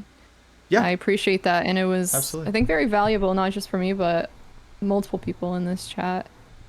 So you guys just got a free lesson. Thank For sure. Kostya. Absolutely. Well, keep up the good work, and hopefully you'll play more. That's the other thing. You got to Hmm. play more. OTB. That's really the big thing. Yeah, yeah, I will participate in more upcoming tournaments. For sure, I have to. I have to. Yeah. Or even do more OTB streams. I You want know. to. I just need to get Marshall to say yes. I'm working on it. Oh, I got you. I got you. I was thinking Yeah. even from home, like you got your like DGT board. Yeah, Um, that's true. try to break that out. Gotta let Marshall like let me stream. Anyways, yeah, I'm working on that, so I'll make it happen. But yeah, no, for sure. Anyways, thank you guys. Thanks everyone for being here today. Yeah. Um, are you gonna keep streaming or are you? I'm in the end stream. How about you? I was probably also gonna end. Kaden is here. What's up, Kaden? Came to the end of the stream. Yeah, if Chess Sharks is streaming, maybe we'll raid them then. Just sharks. I don't know if they are streaming at the moment though. Jokes goodbye from Kansas City. Hello? From Kansas City? Yeah, I don't know. I don't want to figure out one sec. I'm tired. Oh my God, I've been so tired today. Oh, you guys have been driving? All right, well, good luck with all the driving and the move. Hello from Kentucky. Actually, you know what? Maybe I'll stay on for a couple minutes. I'll talk to chat for a bit. Answer questions. Yeah, if you do that, I'm gonna go ahead and raid you. That sounds good. Okay. That'd be Yeah, yeah, great. yeah. So let me raid you real quick. Yeah. Um, one sec. Where are you? Is Kostya no Kaden? Oh, we go Oh yeah. way back. Way back. So many years. I have known them for so many years too. Decades. Absolutely. Before I even ever streamed, I knew him. Alrighty, guys. Make sure to go and check out Chess Dojo and to follow if you don't already. If you don't know about the podcast, we just released a new episode of the Chess Lounge with Ben Feingold and Karen. So check that out. And I don't know. That's it. Here's a podcast. Here's X. Alrighty, let's raid. See you guys tomorrow. Thank you. Thank you. Make the raid happen real quick and then we're chilling.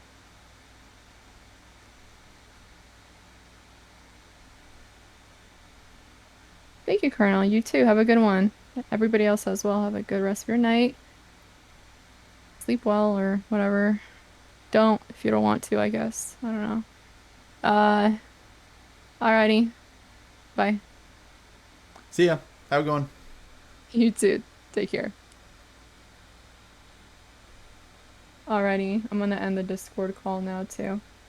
Alright. Have Yeah, a yeah. good rest of your stay. Go for it. Alright. Thank you. Take care. Thank you. Have a good Bye. one. Bye bye. All right, folks. Hello, hello. Let me fix the scene real quick. Thank you for the raid, Elaynah. Just give me a sec, folks. We'll get the video back. See that everything is broken. How's everyone doing? Welcome. Let me close the Discord thing so we could get the camera back.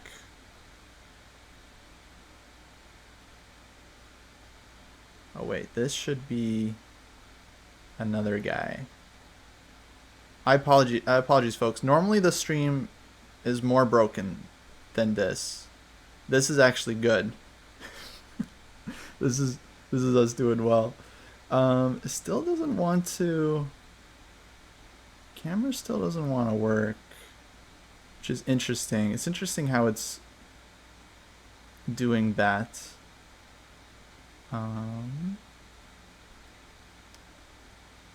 What's yeah? Let me reset the camera real quick, and then we'll be in business.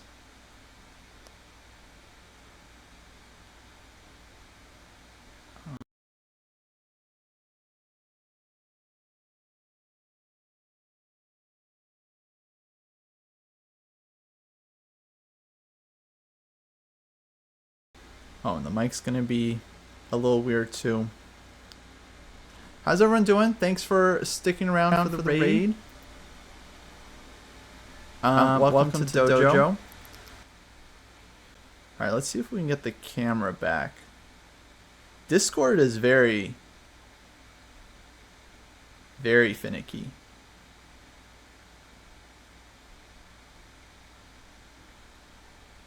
Just the worst. OBS too. Just horrible, horrible programs. Zoom. Actually, no, OBS is good. OBS is usually not the problem.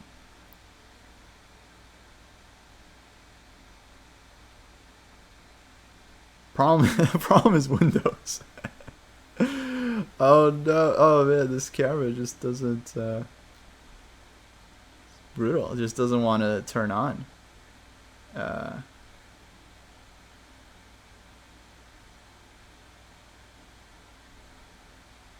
Very awkward. Okay, let's see. Let's close this. Yeah, have you guys been following the Olympics? Let's discuss. Just been seeing all the big news from the Olympics, but Olympics has been crazy this year, huh? All right, let's try to add another camera here. See if we can get this to work. Oh. Ho. Folks, we are in business.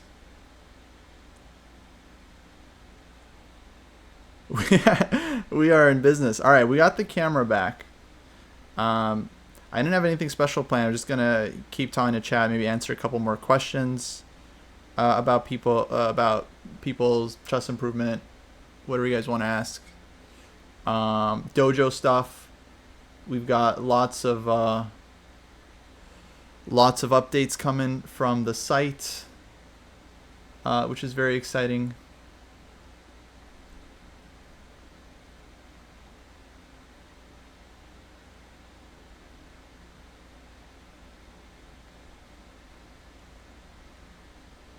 All right, let me catch up on chat.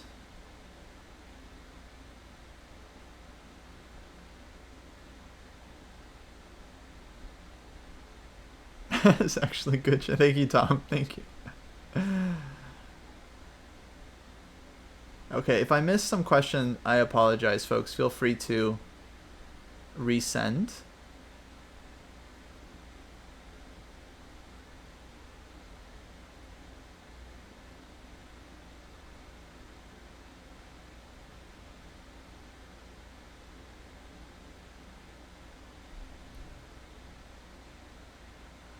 All right. Are the two bishops overvalued by a lot of people and other imbalances undervalued? That's hard to say. Maybe it's different for different levels. At lower levels, I don't know where you're at, Mother Gaia, but at lower levels, generally people don't value development enough and initiative. And it's not really so much about the bishops. Maybe they'll give, if anything, the bishops are maybe undervalued at lower levels because I feel like people are just very willing to give up their bishop. At higher levels, it's hard to say. Maybe not for me to judge, but at lower levels, for sure, I would think people give up too much time and tempi in their development, and that would be the big thing to focus on. Of course, playing too quickly. Maybe the thing that's like most undervalued by people is just how playing slower improves your play, and makes you a lot less likely to blunder. I think that's an aspect that people just kind of gloss. They're like, no, I got it. Slow down. No, I got it. But it's like, no, actually, like if you just slow down in your rapid games and you just took your time, chances are you'd be blundering less than your opponents. And that's something I see in the dojo all the time. Like when I'm reviewing games, we have two players playing a classical game, like a 45-minute game, 30-minute game. All of a sudden, someone blunders a piece. I check how much time did they spend on this move. 20 seconds, like nothing. And then the other opponent takes their piece and then just beats them. So, yeah. I think the main thing is just spending more time. more time.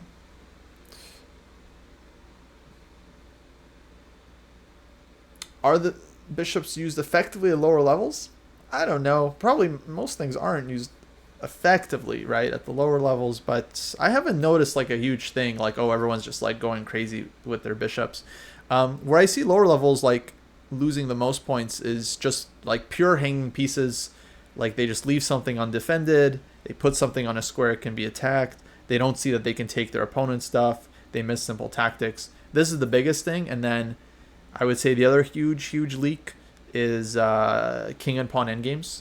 I think people are just like completely confused when it comes to king and pawn endgames, and they maybe learned one or two things, and they just have all these like misplaced ideas about how to play them. And then I'll just see like people panic and just like make like really strange decisions in king and pawn endings. I would say those are maybe the two things where a lot of improvement can be made. Let's see what else we got. Jay Nooms is having 2 bad performances in 3-game tournaments a big deal? No, not really. I think 1 or 2 tournaments is rarely something to worry about. Even like I've had a bad streak myself. I've had like months and months of like bad events. So I got to work on my chess. But yeah, I think as long as you just like keep working consistently, you review your games, you'll gain from those tournaments, and so in the long run they won't matter at all. Like, what do you think it could mean? Like, nope, that's it. 2 bad tournaments in a row. That's it. Can't play chess. Your chess career is over. You will never play chess again. No, it happens. You just have to get over it. Knights are better in bullet. That's true. Is cheating still a big problem online? I feel like I'm struggling much more against lower rated players, or maybe I'm just getting worse. I mean, cheating is an issue. I don't think it's a huge issue we have to be concerned about in casual games. All of the cheating fuss and hysteria we've seen in recent times has really been about prize money events like the Title Tuesday, the Speed Chess Championship, the Arena Kings, like just basically events where there's money on the line. Does cheating happen in casual games outside of that? It does, but like a lot less, I would say.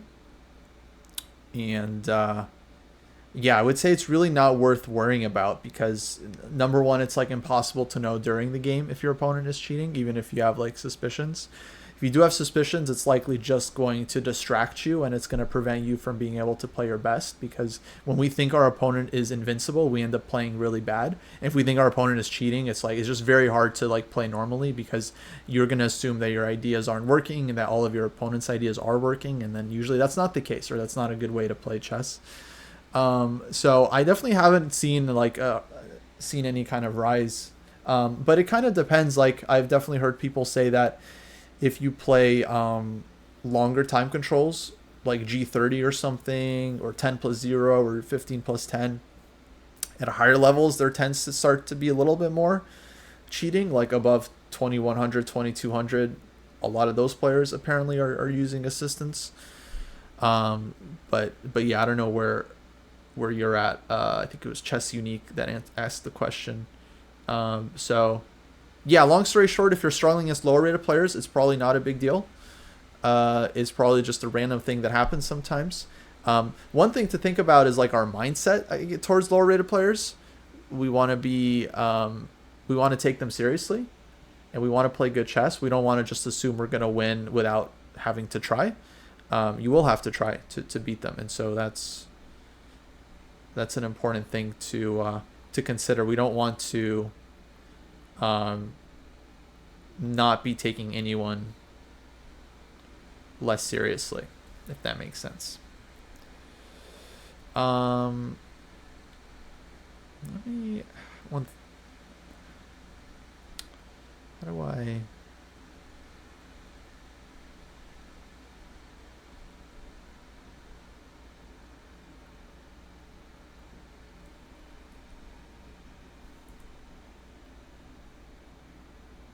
Oh no.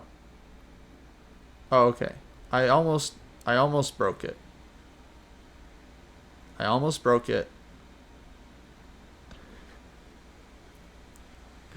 But we're okay. I did break it a little bit because now it's very dark. Let me. My camera's really been struggling since this stream. Oh,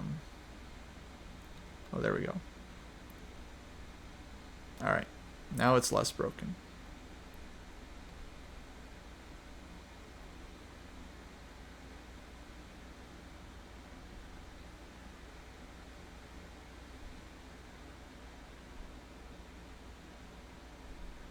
Okay, sorry folks, I missed some comments. Let me scroll back up.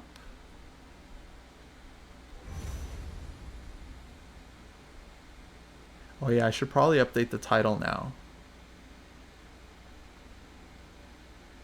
So I'm having fun talking to you guys. Might be a second. Dojo office hours.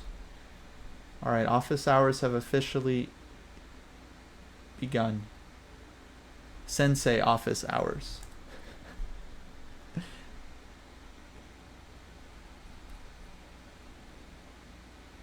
Champ 1977, thank you for subscribing. I missed some subs during the show as well. We really do appreciate all the support, folks.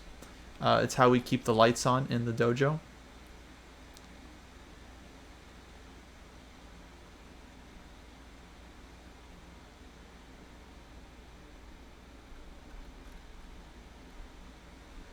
Okay, let me go back up. Let's see. How fast is rating deflation happening? Are 1600 players a lot harder than they were a year ago? I have no idea.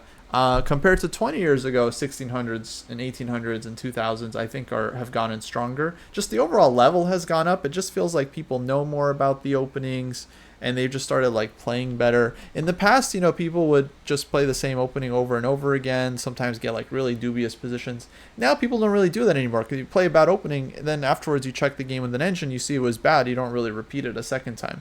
Whereas in the past, people would just play like the same, like just like refuted, completely losing line in the dragon over and over again, knowing that no one really knew the refutation that well, so they could just kind of get away with it. But yeah, it doesn't really happen anymore. So people are generally playing better openings, and also like they've lost the fear. You know, when I was growing up, you know, you were afraid of the IMs and GMs, and now it's like, maybe it's my fault, but now people have lost the fear. It's like you realize like, no, IM's terrible at chess sometimes. Sometimes we just completely like screw up, and so there's just there's no respect anymore. There's very little, or sometimes occasionally, you know, I'll get a draw from a position where I'm completely losing, occasionally. But yeah, really, people have learned that you can just like, now if you look at the open tournaments now, there'll be upsets in round one all the time. In the past, the first round there would be no upsets. 1-0-0-1, 1-0-0-1, 1-0-0-1. Now there's like upsets, and it's like a whole thing. Thank you for following, not a GM Potato. So yeah, people are getting better, and you know, folks, if you want to outpace them, you need to find yourself a professional training program that can do it for you. So check out ChessDojo.club, the ultimate training program. It's actually going to be much more than a training program. We're building so many things for it. It's going to be like, the vision actually is that the site is going to be like your overall chess hub, like a dashboard. You're going to have access to like all your ratings, so you can see your ratings in one place from your chess.com, your Lichess, your USCF, your FIDE accounts. You'll be able to see like your training plan and all your progress. You'll have your games as well. You'll be able to upload your games. It's like save your opening analysis. And you got like the community and everyone supporting you and your cohort and your clubs or stuff. So I'm just warning you guys, you know, if you haven't made a dojo account yet, you're kind of missing out on a very cool site. It's like a really great way to like track your training, get a training plan, and like really like gamify and yeah, kick your chess training into high gear. Okay, that's the pitch. Back to questions.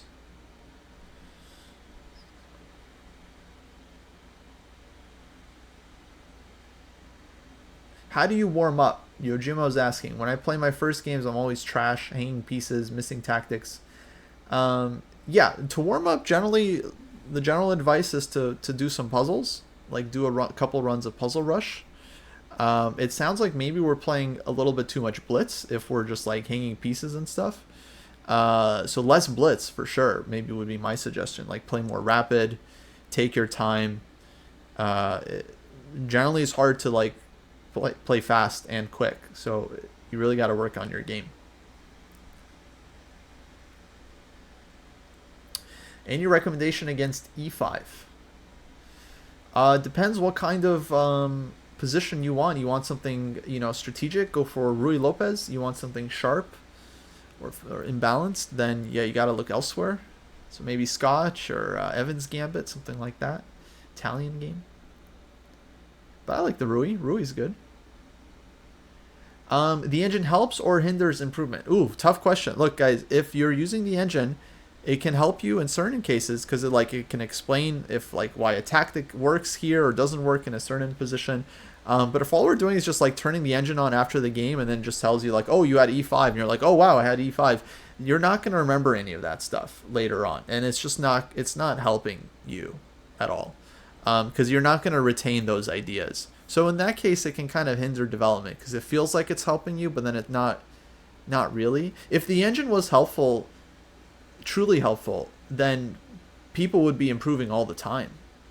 I mean, think about it, guys. Everyone uses the engine, everyone checks the engine after their game and runs it through, and it's oh, I missed this tactic, I missed this tactic. If that's all you needed to do to improve, then everyone would be improving because everyone does that. But I don't think that's really the case. I think most people don't improve, only a select few. And so you have to think about what are the people that are improving actually doing. And what I think it is they're actually getting feedback on their ideas. So the way you use the engine.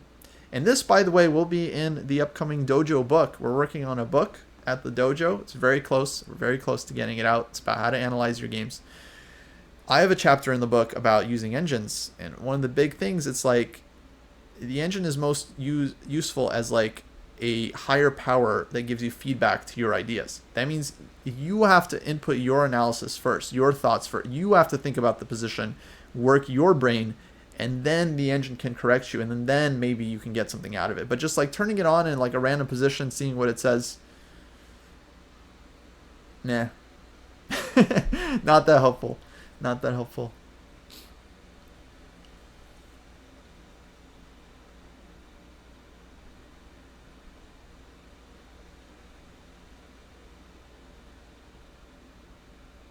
Oh, is someone's birthday? Happy birthday. It's not my birthday. Whose birthday is it? I missed the birthday.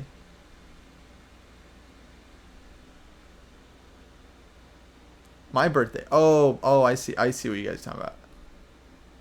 I see. Yeah, those aren't for me.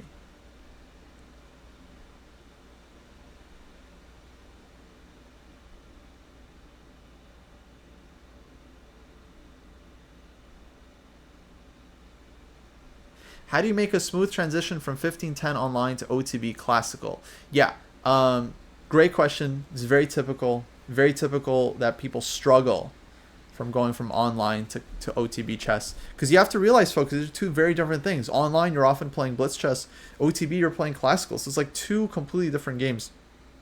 Long story short, the more practice OTB you can have, the better.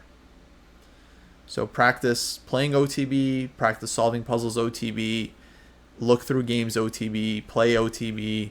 The more OTB stuff you can do, the better. And then during the game, you have to try to push yourself to spend more time, sit on your hands, spend more time, look at more options. Then after the game, review all the moves you play quickly, look at all the different moves you could have played instead. It's a process, but that's what it takes.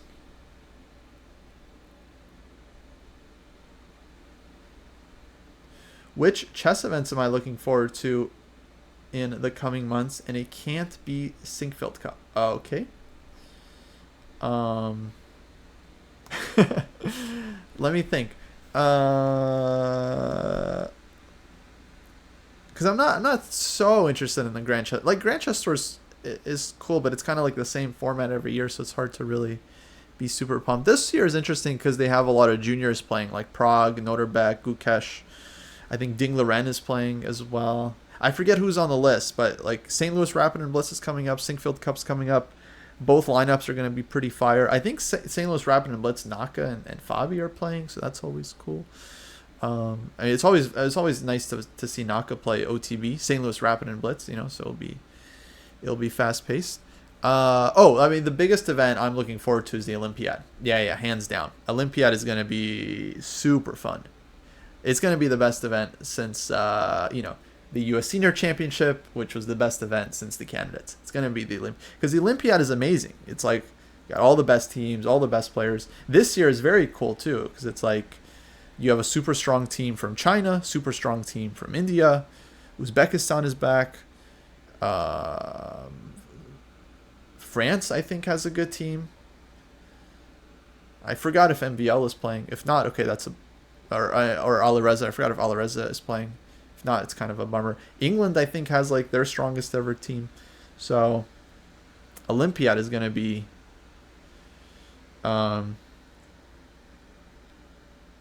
Olympiad is gonna be pretty serious and fun.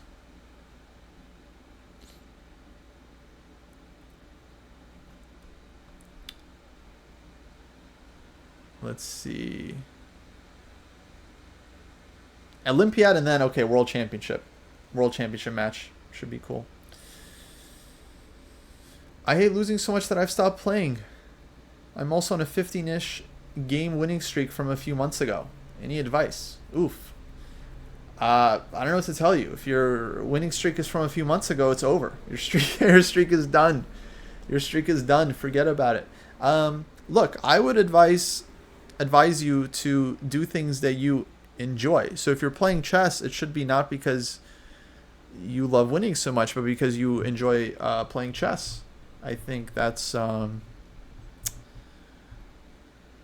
I think that's the main goal. If you don't enjoy chess, then what's the point? I would say. Personally, I haven't had a great run myself in the last year, but like just dropping points every tournament. Not every tournament, but most tournaments. And but I still enjoy the game. So to me, I'm not like it's sad, but I'm not so broken up about it because I still like playing. I like the game. I like having an interesting game. If I lose a game where I feel like I played well, my opponent just played better, it's an interesting struggle, I'm okay with that. I'll learn from the game. I'm in it for the long haul. I'm in it for the long haul. So my advice would be not to worry about the result. You should consider, like, think about what you actually want to achieve from the game. You want to improve? You want to get better? Getting better means losing a lot of games. Every top player has lost more games than probably most of you in the chat. Like every top player has played thousands and thousands and like thousands of like training games, blitz games, and they've lost a good chunk of those games. And so it's like, it's not like good players, they just win every game because they're geniuses. No, the way they got good was because they lost a lot of games and then they analyzed those games and then they learned from them. Like people always say this like phrase, it's like a trope, like you learn more from your losses. The reason people say is because it's true. Like when you win a game, you feel good about yourself. You don't always review it so critically. When you lose a game, sometimes you really kick yourself. Why am I so bad? Why did I make this move? Why did I play this? Why did I play that? You really reflect on your moves, and like that process is what gets you to be better. So it's not pleasant to lose games. It's not fun, but it's a very important part of the process. And if you can learn to like love the learning aspect of it, then I think you can really go far. Take weightlifting for example. Like when you lift a weight, like that's not exactly like a pleasant feeling normally. Like it's hard, you're straining, especially like a leg press. Have you guys ever done like a leg press and like your legs are on fire? That hurts. Like that's terrible. But you do it because you know like you're gonna be stronger in the end if you can like push through. And then the pain even like it starts to feel good in a way because it's like it's useful for you. So that's where I think you guys can get with chess. You can get to the point not like where you enjoy losing, but you can at least see the bright side of it in that it's gonna make you a stronger player in the long run, which is what this is all about.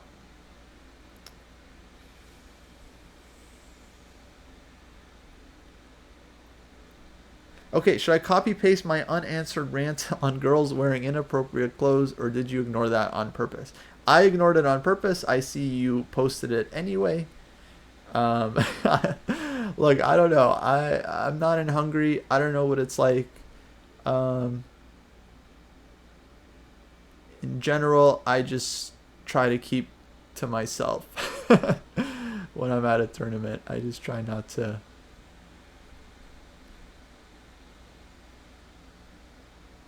focus on on people's outfits.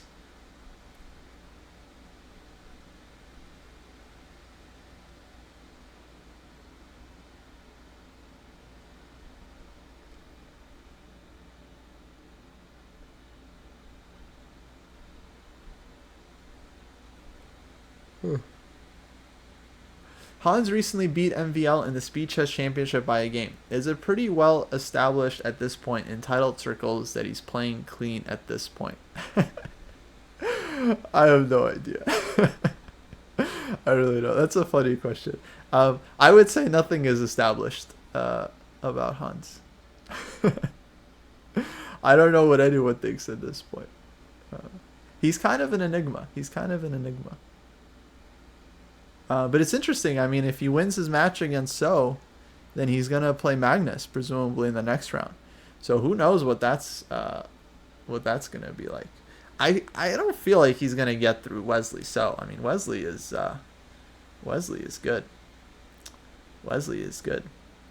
How do I feel about Naka leading a team called American Gambits in Global Chess League in London in October? Why is that a controversial thing? I know about the Global Chess League. I don't know about this American team. But is that like a controversial thing, or what seems to be the issue? I'm always happy to see Naka play OTB.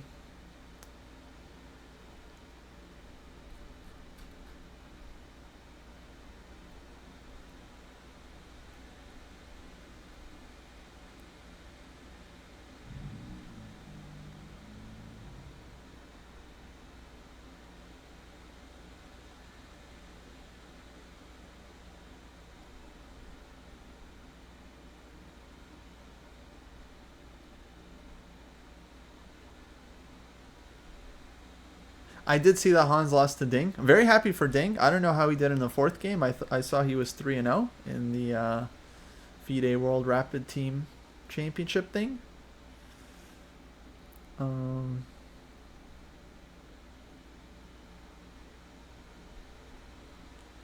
So I'm glad Ding is back. Or I don't know. I hope Ding is back. That would be fun.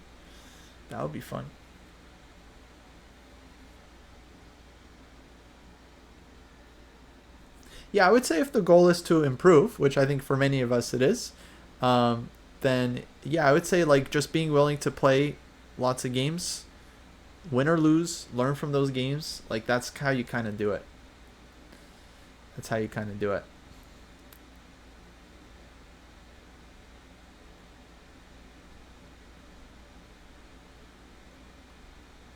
Of course, it's not easy to improve, but I think it's straightforward.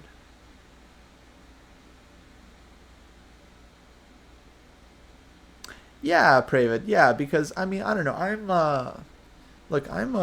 know how to explain. I'm like a determinist, right? So if someone turns out like they're a bad person, right? Like we all agree they're like a bad person or whatever. For me, it doesn't end there. It's just like, well, why are they like that? Like where does that come from? Like most people aren't just born evil, and if they were, then it's not their fault anyway. So it's like, I don't know. I have a hard time judging people. I don't know. Life's hard. I try not to give life advice because I don't know, guy. I don't know. I'm good at the 64 squares and stuff that relates to inside that. Outside of that, I mean, it's yeah. Everything's a question. I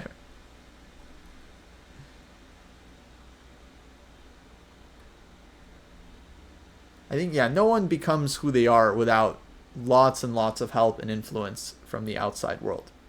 And we don't pick our parents, we don't choose our environment, we don't choose, how the world deals with us. We don't really choose any of it. We're just kind of born into this world, and it's already been existing for, millions and billions of years. Things have already been established, and all of a sudden we got to follow all these rules. It's just like, yeah, sometimes it's hard for people, So I don't really blame anyone for anything. Chesco Chandras, W Raid, hello. Long time no see, my friend. Hope you're well. Welcome everyone. Welcome. Just answering random questions on chess. and life. Things are good. Things are good. We were talking about chess improvement and like how to improve and how to not suffer in chess, or like how to deal with the constant suffering of loss and the feeling of lack of improvement. But yeah, so welcome. We got into some free will versus determinism stuff. That was fun. But yeah, if people have general questions about about chess, that's what we're here for. I mean, long story short, we all talk about how chess is so depressing and all that. I mean, we do enjoy the game. Most of us, like, we do like playing. It's a very deep game and very fulfilling and rewarding game. So ultimately, let's not lose track of the goal. The goal is to dominate. The goal is to become a master, like a real master. Let's see. We had other questions.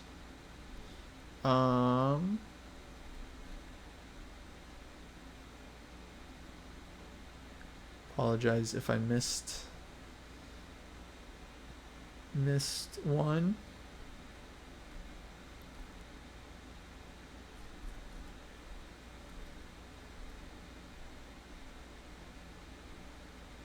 Is there a difference between the same rated ELO across different platforms? Yeah, all the platforms are different. So like chess.com, Chess, the rating systems are going to be very different to even like your normal rating systems, like your FIDE or your USCF if you're in the United States. It's kind of confusing in general. The online ratings are going to be more inflated compared to the over-the-board ratings. The Chess rating will be inflated compared to the chess.com rating. But long story short, you don't have to worry about it too much. Like I would say just like pick one site that you enjoy playing on and just make that your main rating. That's what we do with the Dojo training program. Every member that signs up gets, you pick a main rating that you want to track, whether it's your chess.com, Chess, US rating, FIDE rating. You can track multiple ratings. And then that's kind of your main rating. And then your graduation through the program is based on your rating. So for FIDE, we have like 100-point bands, 4 to 500, 5 to 600, 6 to 700. But for the online ratings, the bands are a little bit shifted. So it might be like from 550 to 650, from 825 to 925. So it might be a little shifted, but in general, you pick one and then you stick with it. And then for sure if you're improving or not, because you're just sticking to the one system. How to avoid burnout in chess? Well, folks, do check out Chess Coach Andres's YouTube channel, because it's great, and we haven't really been posting a lot on our channel, so you might as well go watch his stuff, because like we don't really have a lot of content lately. We're working on it, folks. Okay, we're working on it. We've been busy, with the training program. We've got these new tests, these new dojo tests that are going to contribute to your rating. We're gonna have like a tactics rating for everyone, endgame rating, position rating. We've been busy, so we're gonna get back to the YouTube at some point. I promise. Will we do an Olympiad preview stream? I hope so. I think Olympiad's going to be such a fun event to follow, and there's so many good teams. U.S. team looking strong. So yeah, I hope we can do something.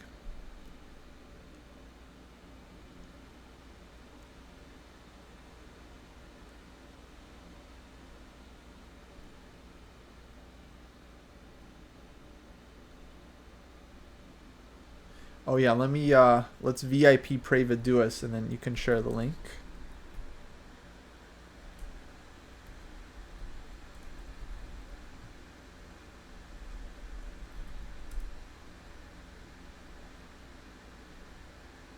Did that work? Wait, I might have. That should work.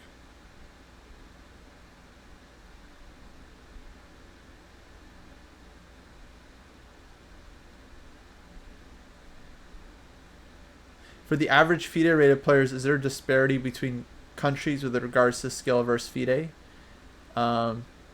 Yeah, like if certain countries have less FIDE tournaments, then their players will be stronger if they have their own tournament. So I don't know where exactly this is happening, but yeah, like for example, it's been, let's say, rumored that this is what's going on in India, and I would say China as well. For me, especially China, like a lot of times, like I remember I was playing a player a few months ago whose rating was like 2100 FIDE, and their performance in the tournament was like more like 2300, and their rating from like 2 months ago was like 1600. So, and the reason it was 1600 was because 2 months ago they had like started playing open events in Europe, and before that they were only playing in China. So they came out of China as a 1600, and then within 2 months they were 2100 because they were just gaining points so quickly because they were already that strong. So that's what could happen if there's not a lot of FIDE events, which I think is happening in China because you don't really hear about a lot of FIDE events, and then a lot of players come out of there totally underrated until they start playing in Europe, and then they end up going super fast. It also happens in India a bit, but I think not as much. I feel like in India they have quite a few number of tournaments. So yeah, that can happen. In general, it doesn't because most countries, I think they just run a lot of FIDE events, so players end up having a rating that does match their thing. But some countries like China, India, I think that can happen. Will we do no eval commentary again? Yeah, of course. I think we're just going to keep doing that. I mean, I think that's the thing. I think it's fun. It's like more fun to watch the games without the eval bar. It's more interesting for people. So yeah, absolutely. We're going to do the no eval bar. That's what we did when we were covering Jesse's games in the US senior every day, just like watching one game. Candidates, we had 4 games. Jesse, we're just watching like one game a day, no eval bar. It was a blast. It was a blast.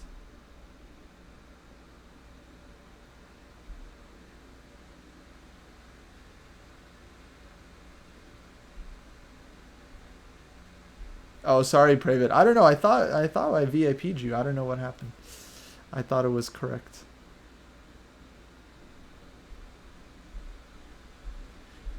The site was chessratingcomparison.com/graphs. Thank you, Charlie. Charlie's on it. So yeah, I think for the most part we're gonna do no. Well, look, sometimes there's an eval bar in the stream. I think people are confused. Sometimes we do a collab with someone else. Like recently, I was doing commentary for Nemo's channel with Joe Bruin, and that was hosted by Joe Bruin. That was like essentially on Nemo's channel. We just also streamed it to Dojo. So we used an eval bar there because it was like it was their stream. Like it was up to them, right? So we didn't even I didn't care at all. It was completely their decision. If it was my host, if it was my stream, then probably I'd do it without the eval bar. But that's when we're hosting the stream. If we're not hosting the stream, and we're streaming to the channel, we might use it from time to time for something like chess.com, like the Champions Chess Store. But generally, if we're like streaming an event or watching it live, we probably won't. It's just more fun without it. I think so. I think it's way more fun without it. Am I playing Spice Cup in October? I'm not sure because probably not. I think I'll be working U.S. Championships during that time.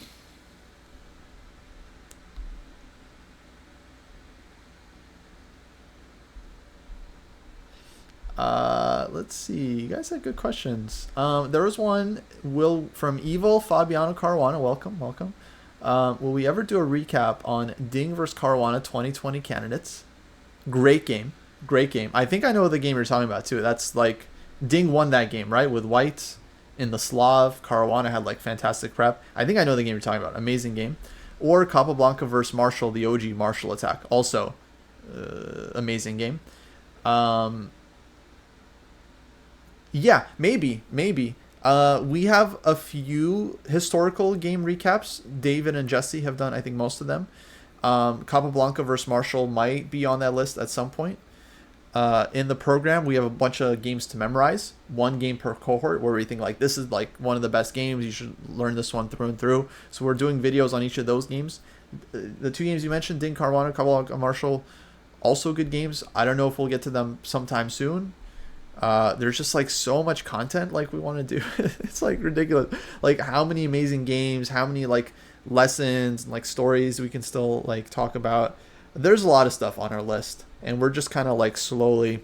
Right now, I'll tell you guys what my focus is. Right now, we've been working on the Dojo book. I've been spending a lot of time on that, like kind of editing it, getting it ready, how to analyze your games. That's huge. We're also working on these new tests. So like just giving people a bunch of like good test problems So you can work on your tactics, your positional chess, your end games, your openings. You kind of like, you do the test, you get a rating, you can assess where you're at. So those are super important.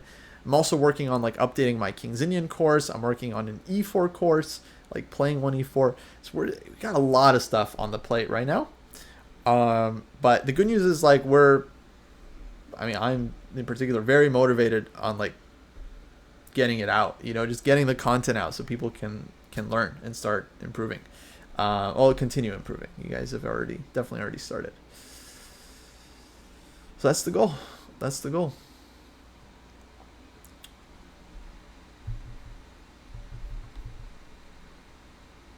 The book is called How to Analyze Your Games. It is it's a collection of student annotated games from the dojo. We picked a bunch of games for every cohort, starting from 0 to 300, 3 to 400. We took just some of the best annotated games. Jesse did pretty much most of the work on this one, just like choosing games from each cohort. There's a couple of chapters in the beginning, just like more explanatory. Like Jesse wrote a nice chapter on like how to actually analyze your games, what the process is like. David wrote a chapter on like for new analysts, new players. And then I wrote a chapter on engines, like how to use engines, especially when you're analyzing your games. And then most of the book is just going to be a collection of student annotations. So the best annotated games from players of different cohorts. And so the idea is that you can read through the book and get inspiration for how to analyze your own games. You're not just looking at the master level games, but you're looking at games of players around your level. So you can kind of get a sense of like what your annotations should look like.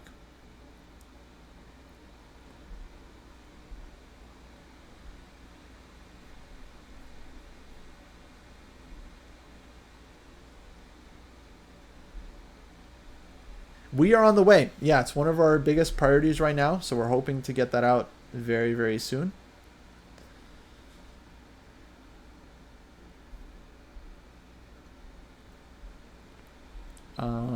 Let's see. Is endgame overall knowledge the difference between a 2,000 2100 player and a 2200 player? In general, when you're going like 100 points up, there's a lot of things that are the difference. So going from 2,000 2100 2200, first of all, I would say as you go up, there's a bigger difference.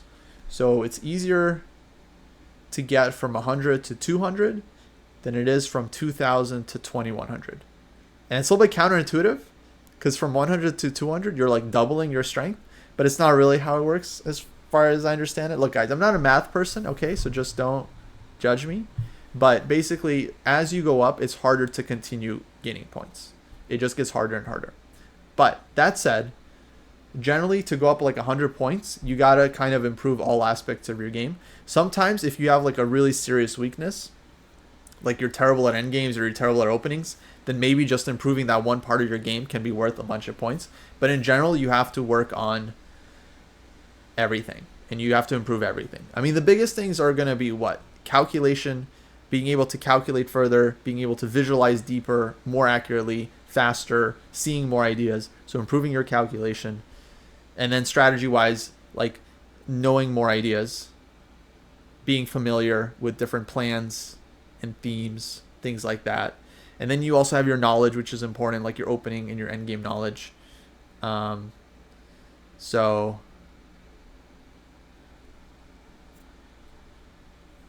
yeah, kind of have to work on everything.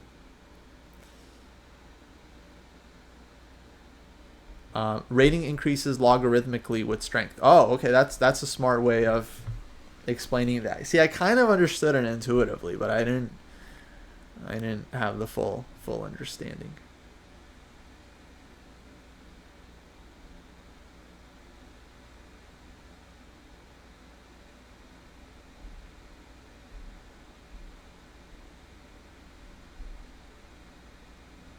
Would I be open to a secret? Wait, why we went to advocating for a secret? Well, I'm not open to advocating for it. I got too much on my plate. I'd be open to the seek graph, but I don't want to do the legwork and advocate. It's not my thing. I mean, I'll vote in a poll. That will be the limit of my involvement with a seek graph. Seek graph is a cool idea. If there's like a Twitter poll, should there be a seek graph? I'll vote yes. That will be kind of the extent of my participation in this agenda. But yeah, I would support a Seek graph for sure. Like ICC had back in the old days. ICC was a beautiful site. ICC had it all.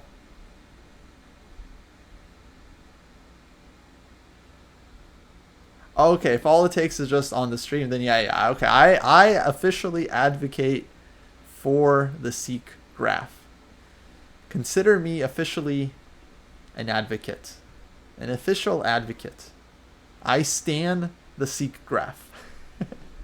I think chess.com has one too. It just doesn't get used very often.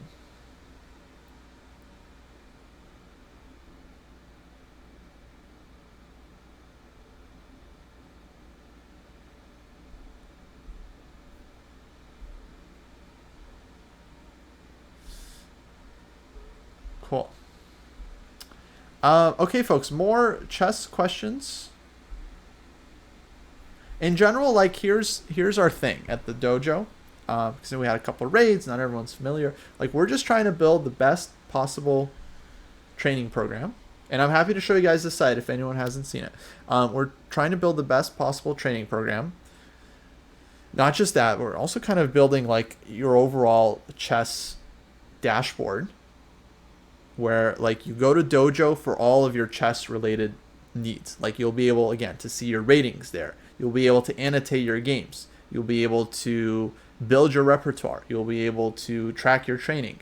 Be able to talk to the community all in one place. Just having your stats and your books and your training and your games and your ratings all in one hub. That's what Dojo is going to be. You're also going to get like an endgame rating and a positional rating and a tactics rating and an opening rating as you do the different tests. And so that'll give you a sense of like your strengths and your weaknesses. So we're working on just making the best possible training program we can. And then once that's out there, then we'll try to go and dominate the YouTube space and do more content.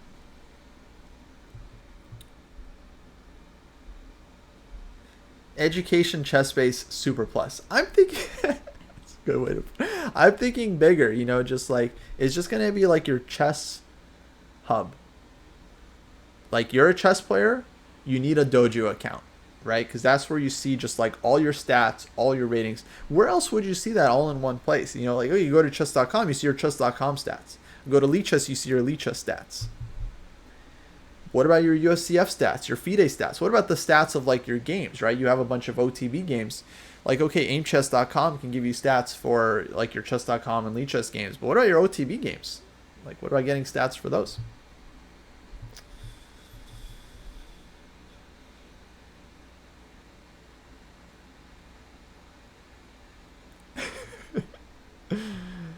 That's funny.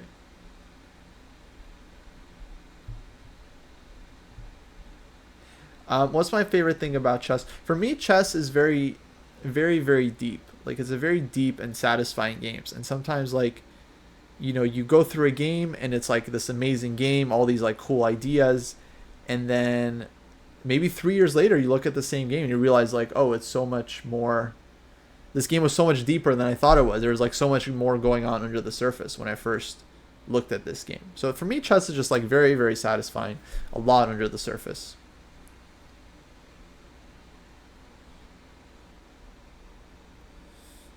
Do I think Chess 960 should become the main game for chess? I don't know. Maybe one day. I think we haven't hit that point yet. And I think it would be something that changes first at the top levels rather than at lower levels. So like, yeah, I feel like the top guys might start playing with 960 first, and then maybe one day, like maybe in 2100, when everyone is just good at chess and everyone just like starts off 2200, then maybe we'll all get bored and we'll be like, all right, let's switch to chess 960. It'll be more fun. I do like chess 960. I think it's fun. I kind of like the muted versions more, where you keep the king and queen in the center, you keep the rooks on the side, you just switch up the rest of the pieces. It's like chess 3, chess 4. I feel like those are more fun. Shout out to Dr. Skull in the chat. Hello, hello. Am I gonna get swole like Jesse? Dude, maybe one day. I just got spent all my time doing dojo stuff. and I travel a lot, so it's hard to stay consistent, with the lifting and the dieting, eating a lot. It's just tough. But I'm very motivated, especially this month. I'll be playing later this month, folks. I'm playing a tournament in Portugal in a couple weeks. I'm very excited about it. It's going to be pretty strong. It should be super fun. And yeah, I gotta get to training too. I gotta do some work. I gotta do like some of this, like calculation work, review my games, look at some openings. I did play recently in Spain, in Valencia. I didn't do too bad. I played in France as well, but yeah, gotta work more.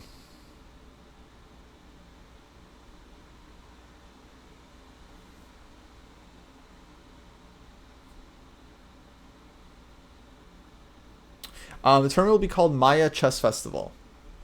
Maya, Maia. It's going to be in Porto, Portugal. Let's see here.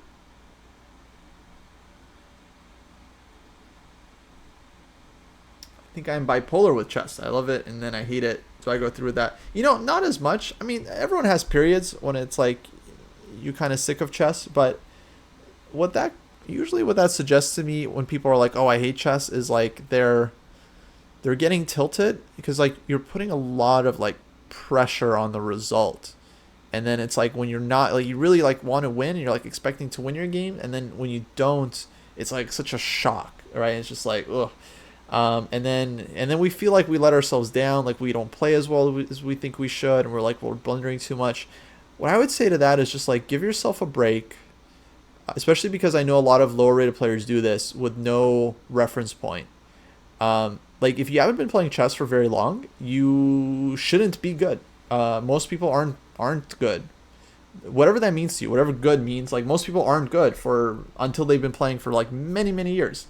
Is how long it takes to like build up the experience. So a lot of people are really hard on themselves, and they're like, oh, I've been playing for 3 months and I'm only like 900, or I'm only this, and it's like that might not be that bad. Like, you might be fine. So like, don't worry about it. What I would say is like focus on the things that you enjoy. Maybe learning new ideas. Maybe finding your favorite player. Even if like your favorite thing is like some opening and you just want to study the opening all the time, that's better than like doing nothing. So I would say even that is like totally fine. Up to a point.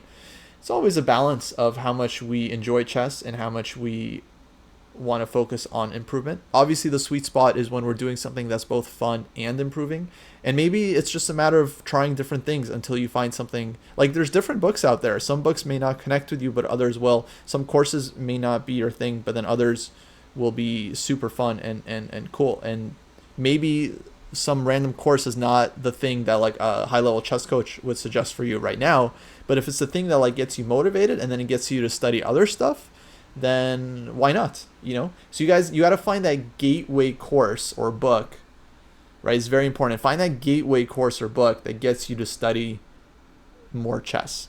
And maybe that gateway is ChessDojo.club. Food for thought. Okay. You can get a free account. All right.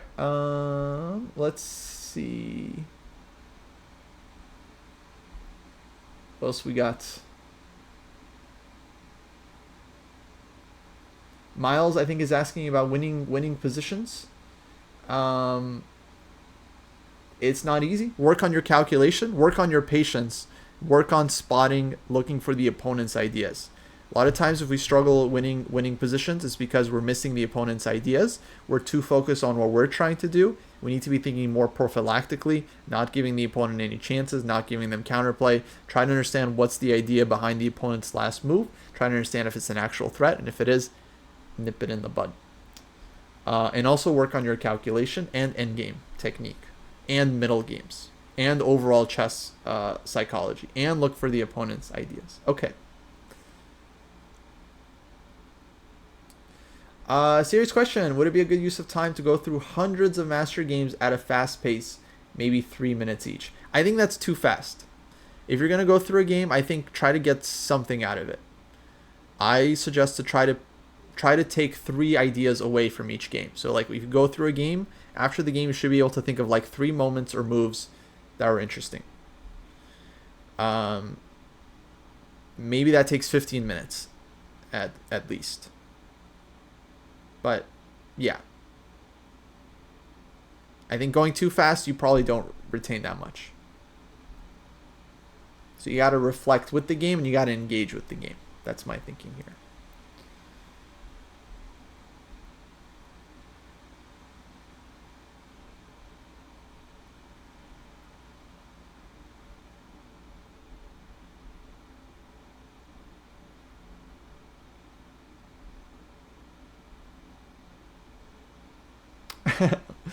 Elaynah was like, I hate chess way too often at 10-0. Yeah, if you're getting flagged, that's the other thing, guys. Like, if you're playing, like, Blitz and Bullet and then getting tilted, it's on you, okay? You're doing the thing. The call is coming from inside your chess.com account, okay?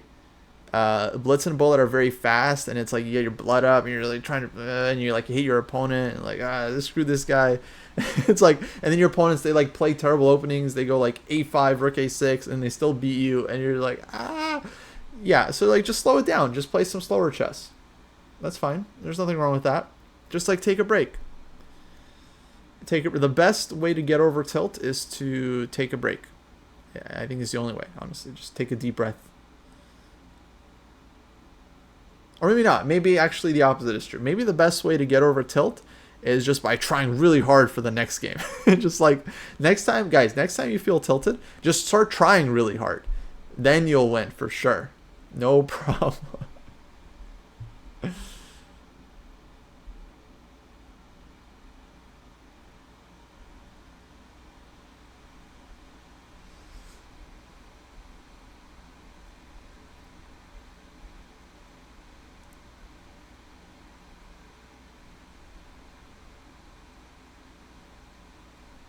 Yeah, we definitely want chess to stay fun. And sometimes that means rediscovering the joy. And that's a great time to pick up a new book, start studying the game. There are so many amazing players, guys. I've ranted on this before, folks, but like there's so many amazing players out there worth studying, and a lot of them have like written books on their games. Look, this would be total repeat, but look, imagine you got like a very, very strong grandmaster. I'll just take a name. I'll just pick out a name from a hat. You know, take your random world champion like Alekhine, Botvinnik, the Capablanca. You can take one of these players. Imagine you could take one of them, and they'll sit you down with a chessboard and show you their best games and explain to you, like move by move, what they were thinking at various points and why they played the moves that they did, and not telling you like what the engine thinks, because they don't really care. The engines weren't around at the time. They just like imagine like Karpov sits you down and he's like, here's my best games, here's why I played this, here's why I played this was my idea. I mean, think about how valuable that would be, that kind of lesson. You couldn't buy this kind of lesson from these guys, from Alekhine, from Botvinnik. You couldn't buy a lesson where they go through their greatest games with you from Tal. It's not possible. But what you can do is just like buy their book and then like read it and just pretend like it's them teaching you and showing you their ideas through their chess, which is what they're doing. And that's why this is one of the few things me, Jesse, and David don't argue about, is like the value of going through books written by strong players. We might disagree on whether you should read Tal at 1800 or like Botvinnik at 1800, or if you have to read like every single book that Tal wrote, or if like one is like, we might disagree on like little minutia, but like we're all on, and like most chess coach Andres, like most chess coaches are just like completely on board. Like this is just so uncontroversial. Just like reading books by strong players, especially game collections, which is like universally useful. And it's such an obvious thing. I think people don't really argue it, so people don't really think about it as well. But people are always thinking about like, oh, do I need to do woodpecker method, or do I need to like oh, should I do aimchess.com, or should I be playing rapid chess on chess.com, or should I play rapid chess on Lichess and then only play classical chess on chess.com, so that like my rapid rating on Lichess, it's like, no, you just need to pick up some chess books and like just go through the moves. That's what you need to do to improve. So yeah, good point about speedruns. People really love speedruns because it's like you get the live kind of like thinking of the player. Speedruns are great, but okay, a lot of times it's like blitz and rapid. Still, they can be very instructive, but I think like a book of classical games is, oh, it's crazy. It's crazy. So I forget where that started from, but yeah. Oh, I think I know where. Basically, it's we were talking about like if you lose sight of the fun in chess, or like why we love chess, then a great way is to just pick up a book and read it. Fisher's My 60 Memorable Games. I mean, for me, this was like completely life changing when I read this book. I was maybe 1900. Super, super useful. Yeah. Okay. Let me scroll up. I can't stay forever, guys. At some point, I will have to run, but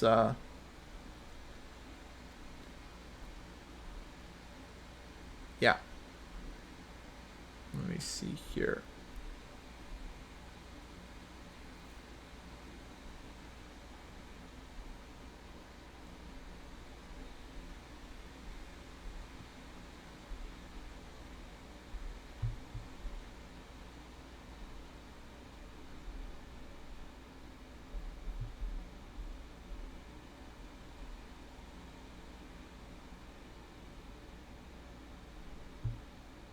How do you get from 2200 blitz to 2500 blitz?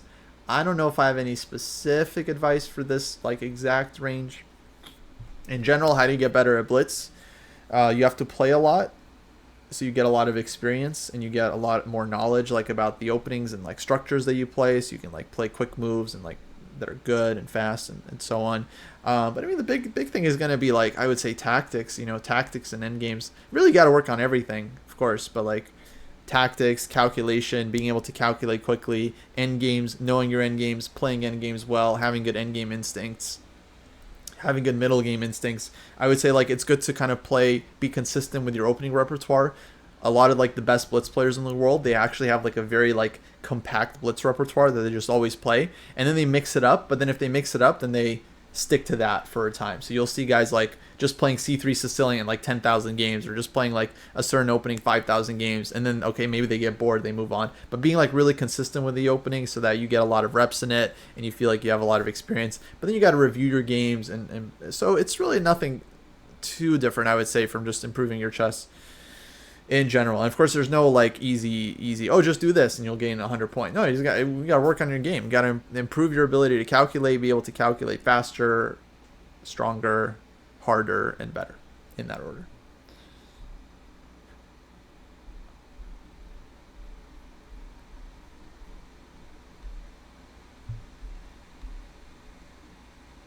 Is there a way to improve your chess instincts, or is that a natural thing? The way you improve your chess instincts, we talked about this in the lesson 2 with Elaynah. You have to play classical chess where you have time to reflect on your like everyone has certain instincts, and usually when you're starting out, your instincts are not very good. You want to play h3 in every position, you want to play a3 in every position, like you want to do weird things with your pieces. But in classical chess, you have time to reflect on these things and figure out, okay, is this actually a good idea, or should I do something else?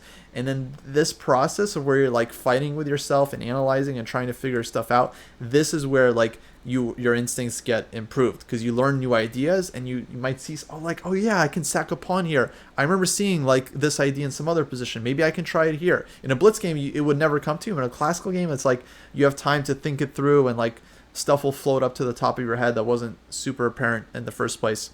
And then you review those games. You review those moments. You review your thoughts, and then you improve your evaluation in the long run. We did a lot of that in the lesson today, where I would just ask Elaynah, like, here's a position. I just want you to analyze it for like a few minutes. How do you evaluate these different situations? And then we kind of talk about it, reflect on it, and then I think that's very helpful.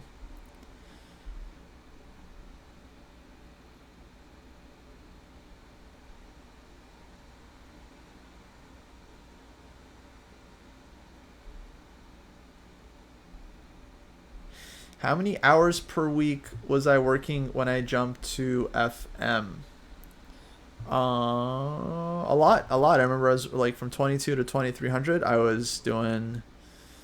I think I was out of school at that point, or almost out of school. So there was a time where I was like, yeah, I started training very seriously. It was like maybe 22:30 FIDE or something, and I was doing many things every day. Basically, like I would go through a couple games in a book, whether it's like Fischer or like Botvinnik or Shirov or Kramnik or whoever.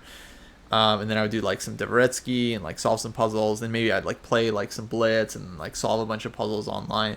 Maybe like four hours. But sometimes it'd be more because it would be, imagine like I'm doing 4 hours a day, Monday through Friday, and then on Saturday, Sunday, I'm playing like 4 classical games, right? So it's like the whole day then, and then I'm like analyzing the games during. So it was a lot, you know. It was maybe like 4, 6 hours some days.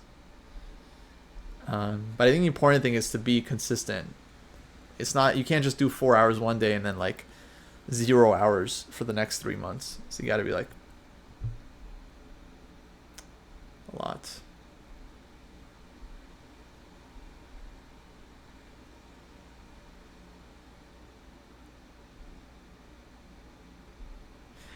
I haven't read Thinking Fast and Slow. I've only seen bits and pieces of it.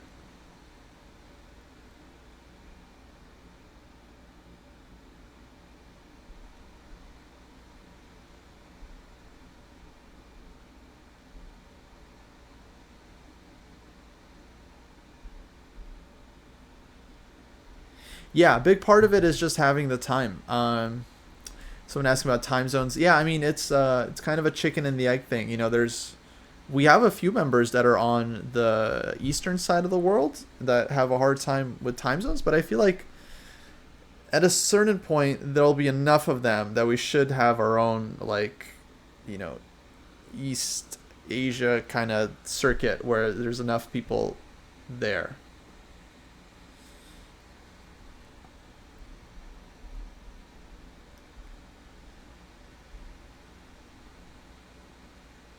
Do I have any other hobbies? I do not.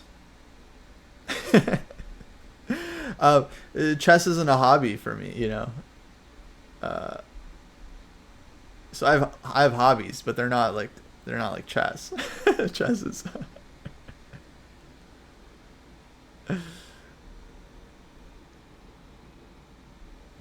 Yeah, chess is like a whole thing. Chess is life. Exactly. Exactly. I like pickleball.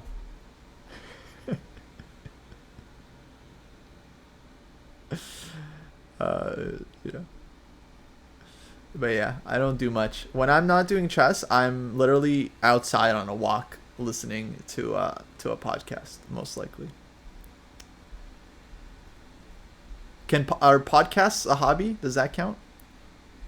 I love podcasts.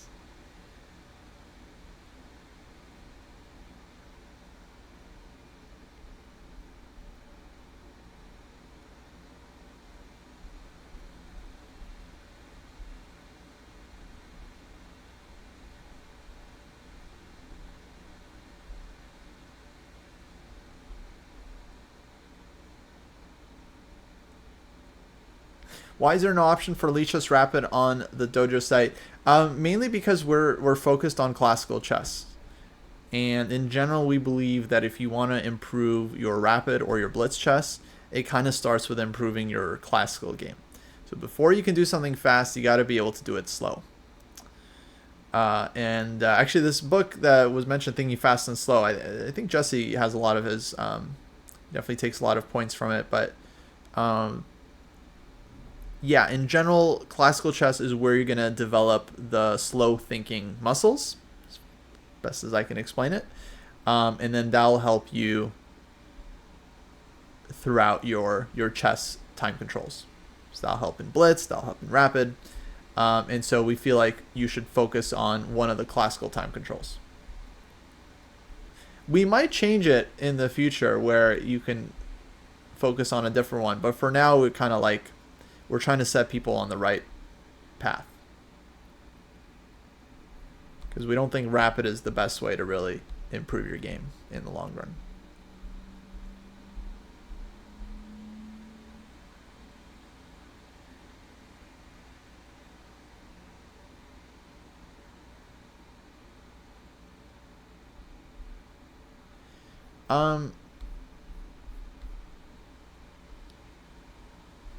Yeah, question about why many streamers like Caro-Kann. I don't really know if that's true.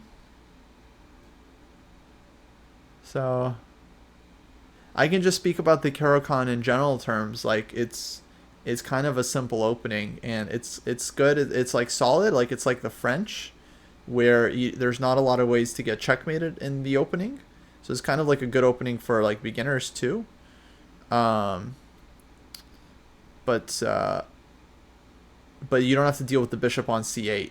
So the French, you get this bad bishop. In the Caro-Kann, it's like, okay, you also don't get checkmated on f7, so it's like pretty solid, and you don't have to deal with the bad bishop. So it's a pretty simple opening. I think it makes a lot of sense to for like newer players to play the Caro-Kann. I don't really see a lot of like. I don't really see it being like a streamer opening though. Like I'm sure there's some, like I know Levy plays. Levy's like the first one that's coming to mind, like Gotham Chess. Like Levy plays it, but that's one. I'm sure there's others. But I think I don't know. Lots of streamers play lots of openings. You know.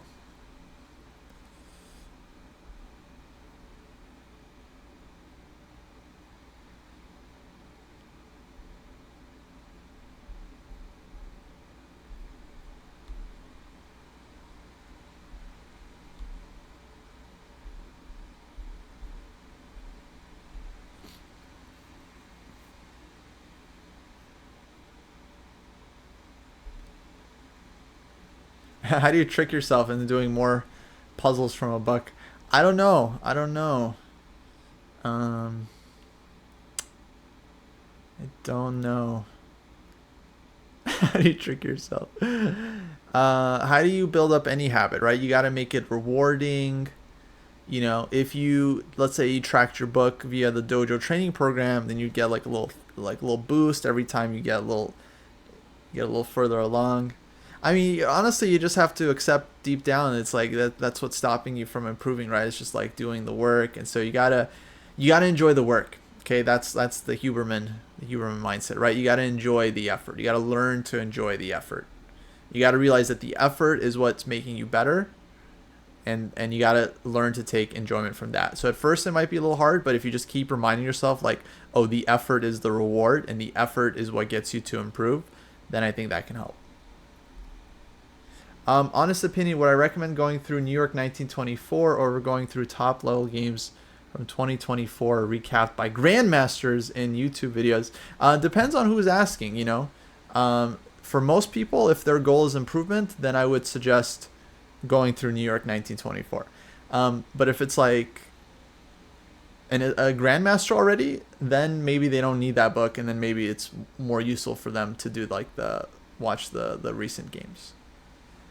Like if Magnus asked me, like, do you think he should go through New York 19? Do I think he should go through New York 1924, or like just like watch random GMs recapping YouTube videos? I probably go. You probably have read New York 1924, Magnus. So I guess I would go with like the YouTube. But for anyone that hasn't like studied the classics extensively, I would say go with the classics. Too outdated. Oh, too outdated. Guy, Sergeant, did you miss my? I just had a whole rant about how money couldn't buy some of the lessons you learn in New York 19. You couldn't get Elaynah to sit you down and show you all the games in this tournament with his notes and his thoughts. You couldn't buy that. That's not available on Cameo.com. It's not available. But you could read through his notes and like learn from, a great world champion. I don't know. I think that's more useful. I think, again, if the goal is to play better classical chess, I think that would be the way to go.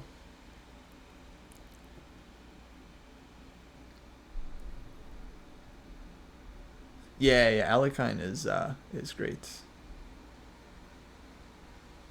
Okay, Dina plays Caro-Kann. That's true.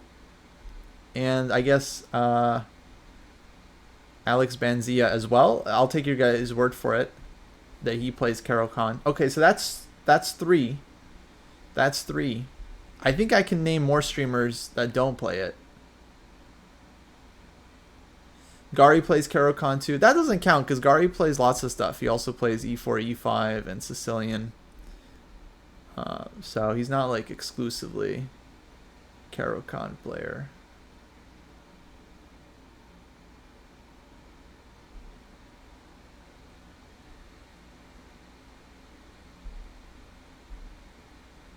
My friend Nazi Paikidze also plays Caro-Kann. True, but she's not really She's not really a streamer. I mean, Caro-Kann's major opening, guys. There are lots of players that play Caro-Kann. I don't understand what this game is. Caro-Kann is like all the top players play Caro-Kann in some of their like Magnus has played it, like Fabi, MV, Naka. Everyone's played it, some more than others. I mean, yeah, it's definitely like a major opening. Maybe that's the answer to the question. The reason that a lot of streamers play it is because it's a major opening. Like anything else, a lot of people also play the French, and a lot of people also play the Sicilian, and a lot of people also play e4, e5. So maybe that's the real answer. They play it because it's one of the most popular openings in the world.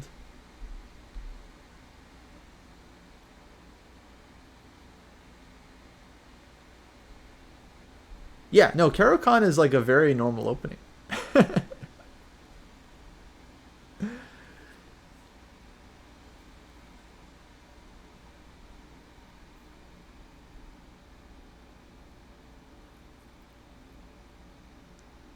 Yeah.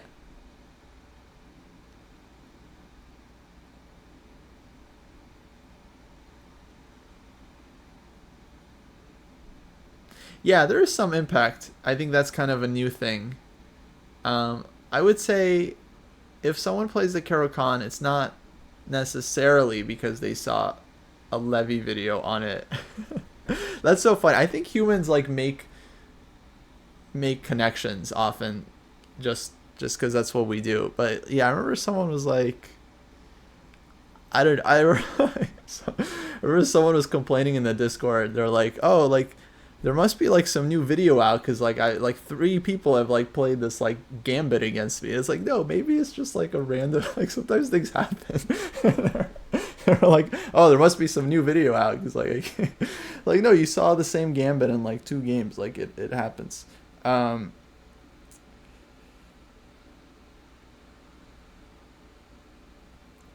But yeah, no, I know that's a thing now. I know it's a thing. I know people take a lot of a lot of inspiration. I mean, it was like the Stafford Gambit for sure. That shot up because of Eric. You know, that was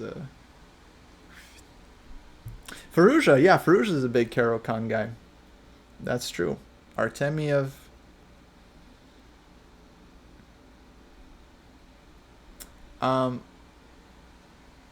Levy say you shouldn't play Sicilian if you're under 2,000. What do I think about this remark? I kind of get the like where that advice comes from. I don't know if that's exactly what he said. You know, might be taken out of context. It might have been under a certain thing, but I've definitely heard that kind of advice before. Like you shouldn't play X opening before this level. I don't know. I think it comes from a good place, but like, you know, like you're allowed to just try different openings. It's not like if you play Sicilian for a month and then your blitz rating goes down, then it's like a bad opening and it's not for you. Like one of the things in chess is like playing different openings and like learning how to play different positions. And I think most coaches would say like you shouldn't just play one opening your whole life. Number one, it's just like not very fun. But number two, it's like useful to like play different positions. So in general, I don't think most openings are unplayable like at lower levels. I think most things are playable. So Sicilian I think is a great opening, and there are so many people actually the Sicilian is the funniest one because like so many people refuse to play the open Sicilian because they think it's like too theoretical and it's too much theory and it's too complicated. But then on the other side, so many people refuse to play the Sicilian because they're like, oh, it's too much theory and then white's going to crush it. So both sides are like afraid of the theory that neither side apparently knows. So like, I would say just like play the positions you want to play.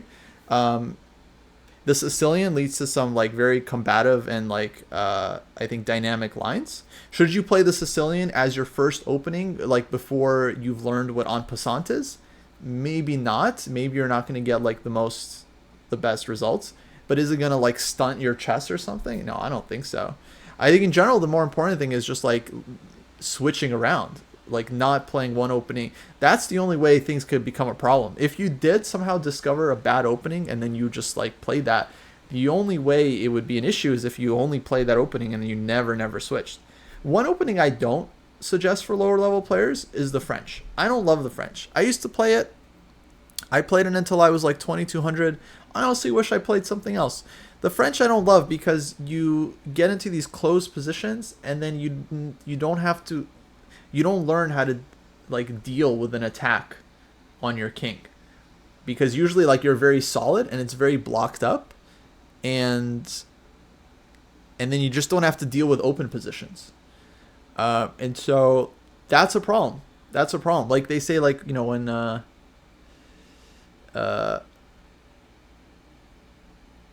like when kids are developing, right, there's all this stuff about like parenting, and it's like if a kid is upset, like should you let them be upset so they can learn how to deal with their emotions, or should you just like tell them to like shut up and start crying? And it's like, all right, most people like they think like no, you should let them like learn how to like deal with their emotions, like that's kind of a thing. And so in chess is like similar. Like if you play the French and you like only learn how to play close positions and you never get comfortable playing open positions, then that could kind of hold you back, I think, in the long run.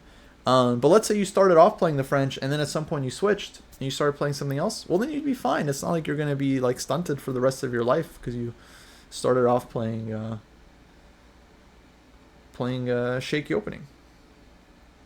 Long story short, you guys can play any openings you want. I think more important thing is finding positions that speak to you and that you enjoy, and trying to choose openings that kind of match the style of chess that you want to play.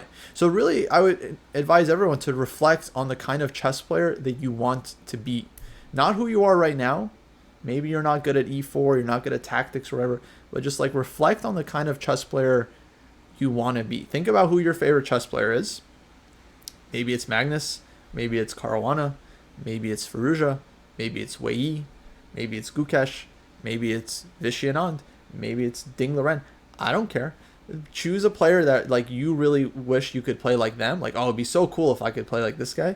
And then try to emulate the openings that they play, because like that is how you'll get to play more like them, right? So if you want to play like sharp and aggressive, and you can look at guys like Mamedyarov and Firouzja and Aronian can be like super aggressive as well, and like pick a player that you really like and try to do what they do. Yeah, the results are rarely going to be good the first time you play a new opening, but that doesn't mean you should judge it based on that, right? I mean, it's all about improving. So yeah, there's no magic bullet like, oh, you start playing this opening, you're going to win all your games. There's no magic wand like, oh yeah, you just got to find the right opening that like fits you and then you'll win all your games. No, you got to find an opening that you like, and then that will motivate you to put a lot of time and effort into studying it and learning it and improving it. And then one day you'll get good at playing that opening after you've put in a lot of hours. But it's a long process. It takes a long time. Folks, I got to run. I got early morning tomorrow. This was real. I hope some of the advice has helped you guys. Please follow the channel if you haven't already. We're also on YouTube.com, where we occasionally post instructive videos and stuff. We got a podcast too, and check out the site, ChessDojo.club. You can sign up for a free account, link your ratings, see our training plans, see what it's like, take advantage of some of the material on there. You can try the first tactics tests, and let's keep up the good work. Alright, folks, let's find someone to raid and keep the party going. If you guys have suggestions, let me know. Not too many people streaming right now. let's raid our friend Canty. Signing up for the dojo. Let's go. Nice. Folks, even if you just make a free account, I mean, that's already a win. See what it's like. Join the Discord. We're always looking for feedback, thoughts on ways we can improve the program and everything. So stay in touch. Raid. Gonna raid our friend GM Canty. Canty's always grinding. Chessable, playing, analyzing. He very consistent. Very consistent. We can learn a lot from him. Alrighty, folks. It's been fun.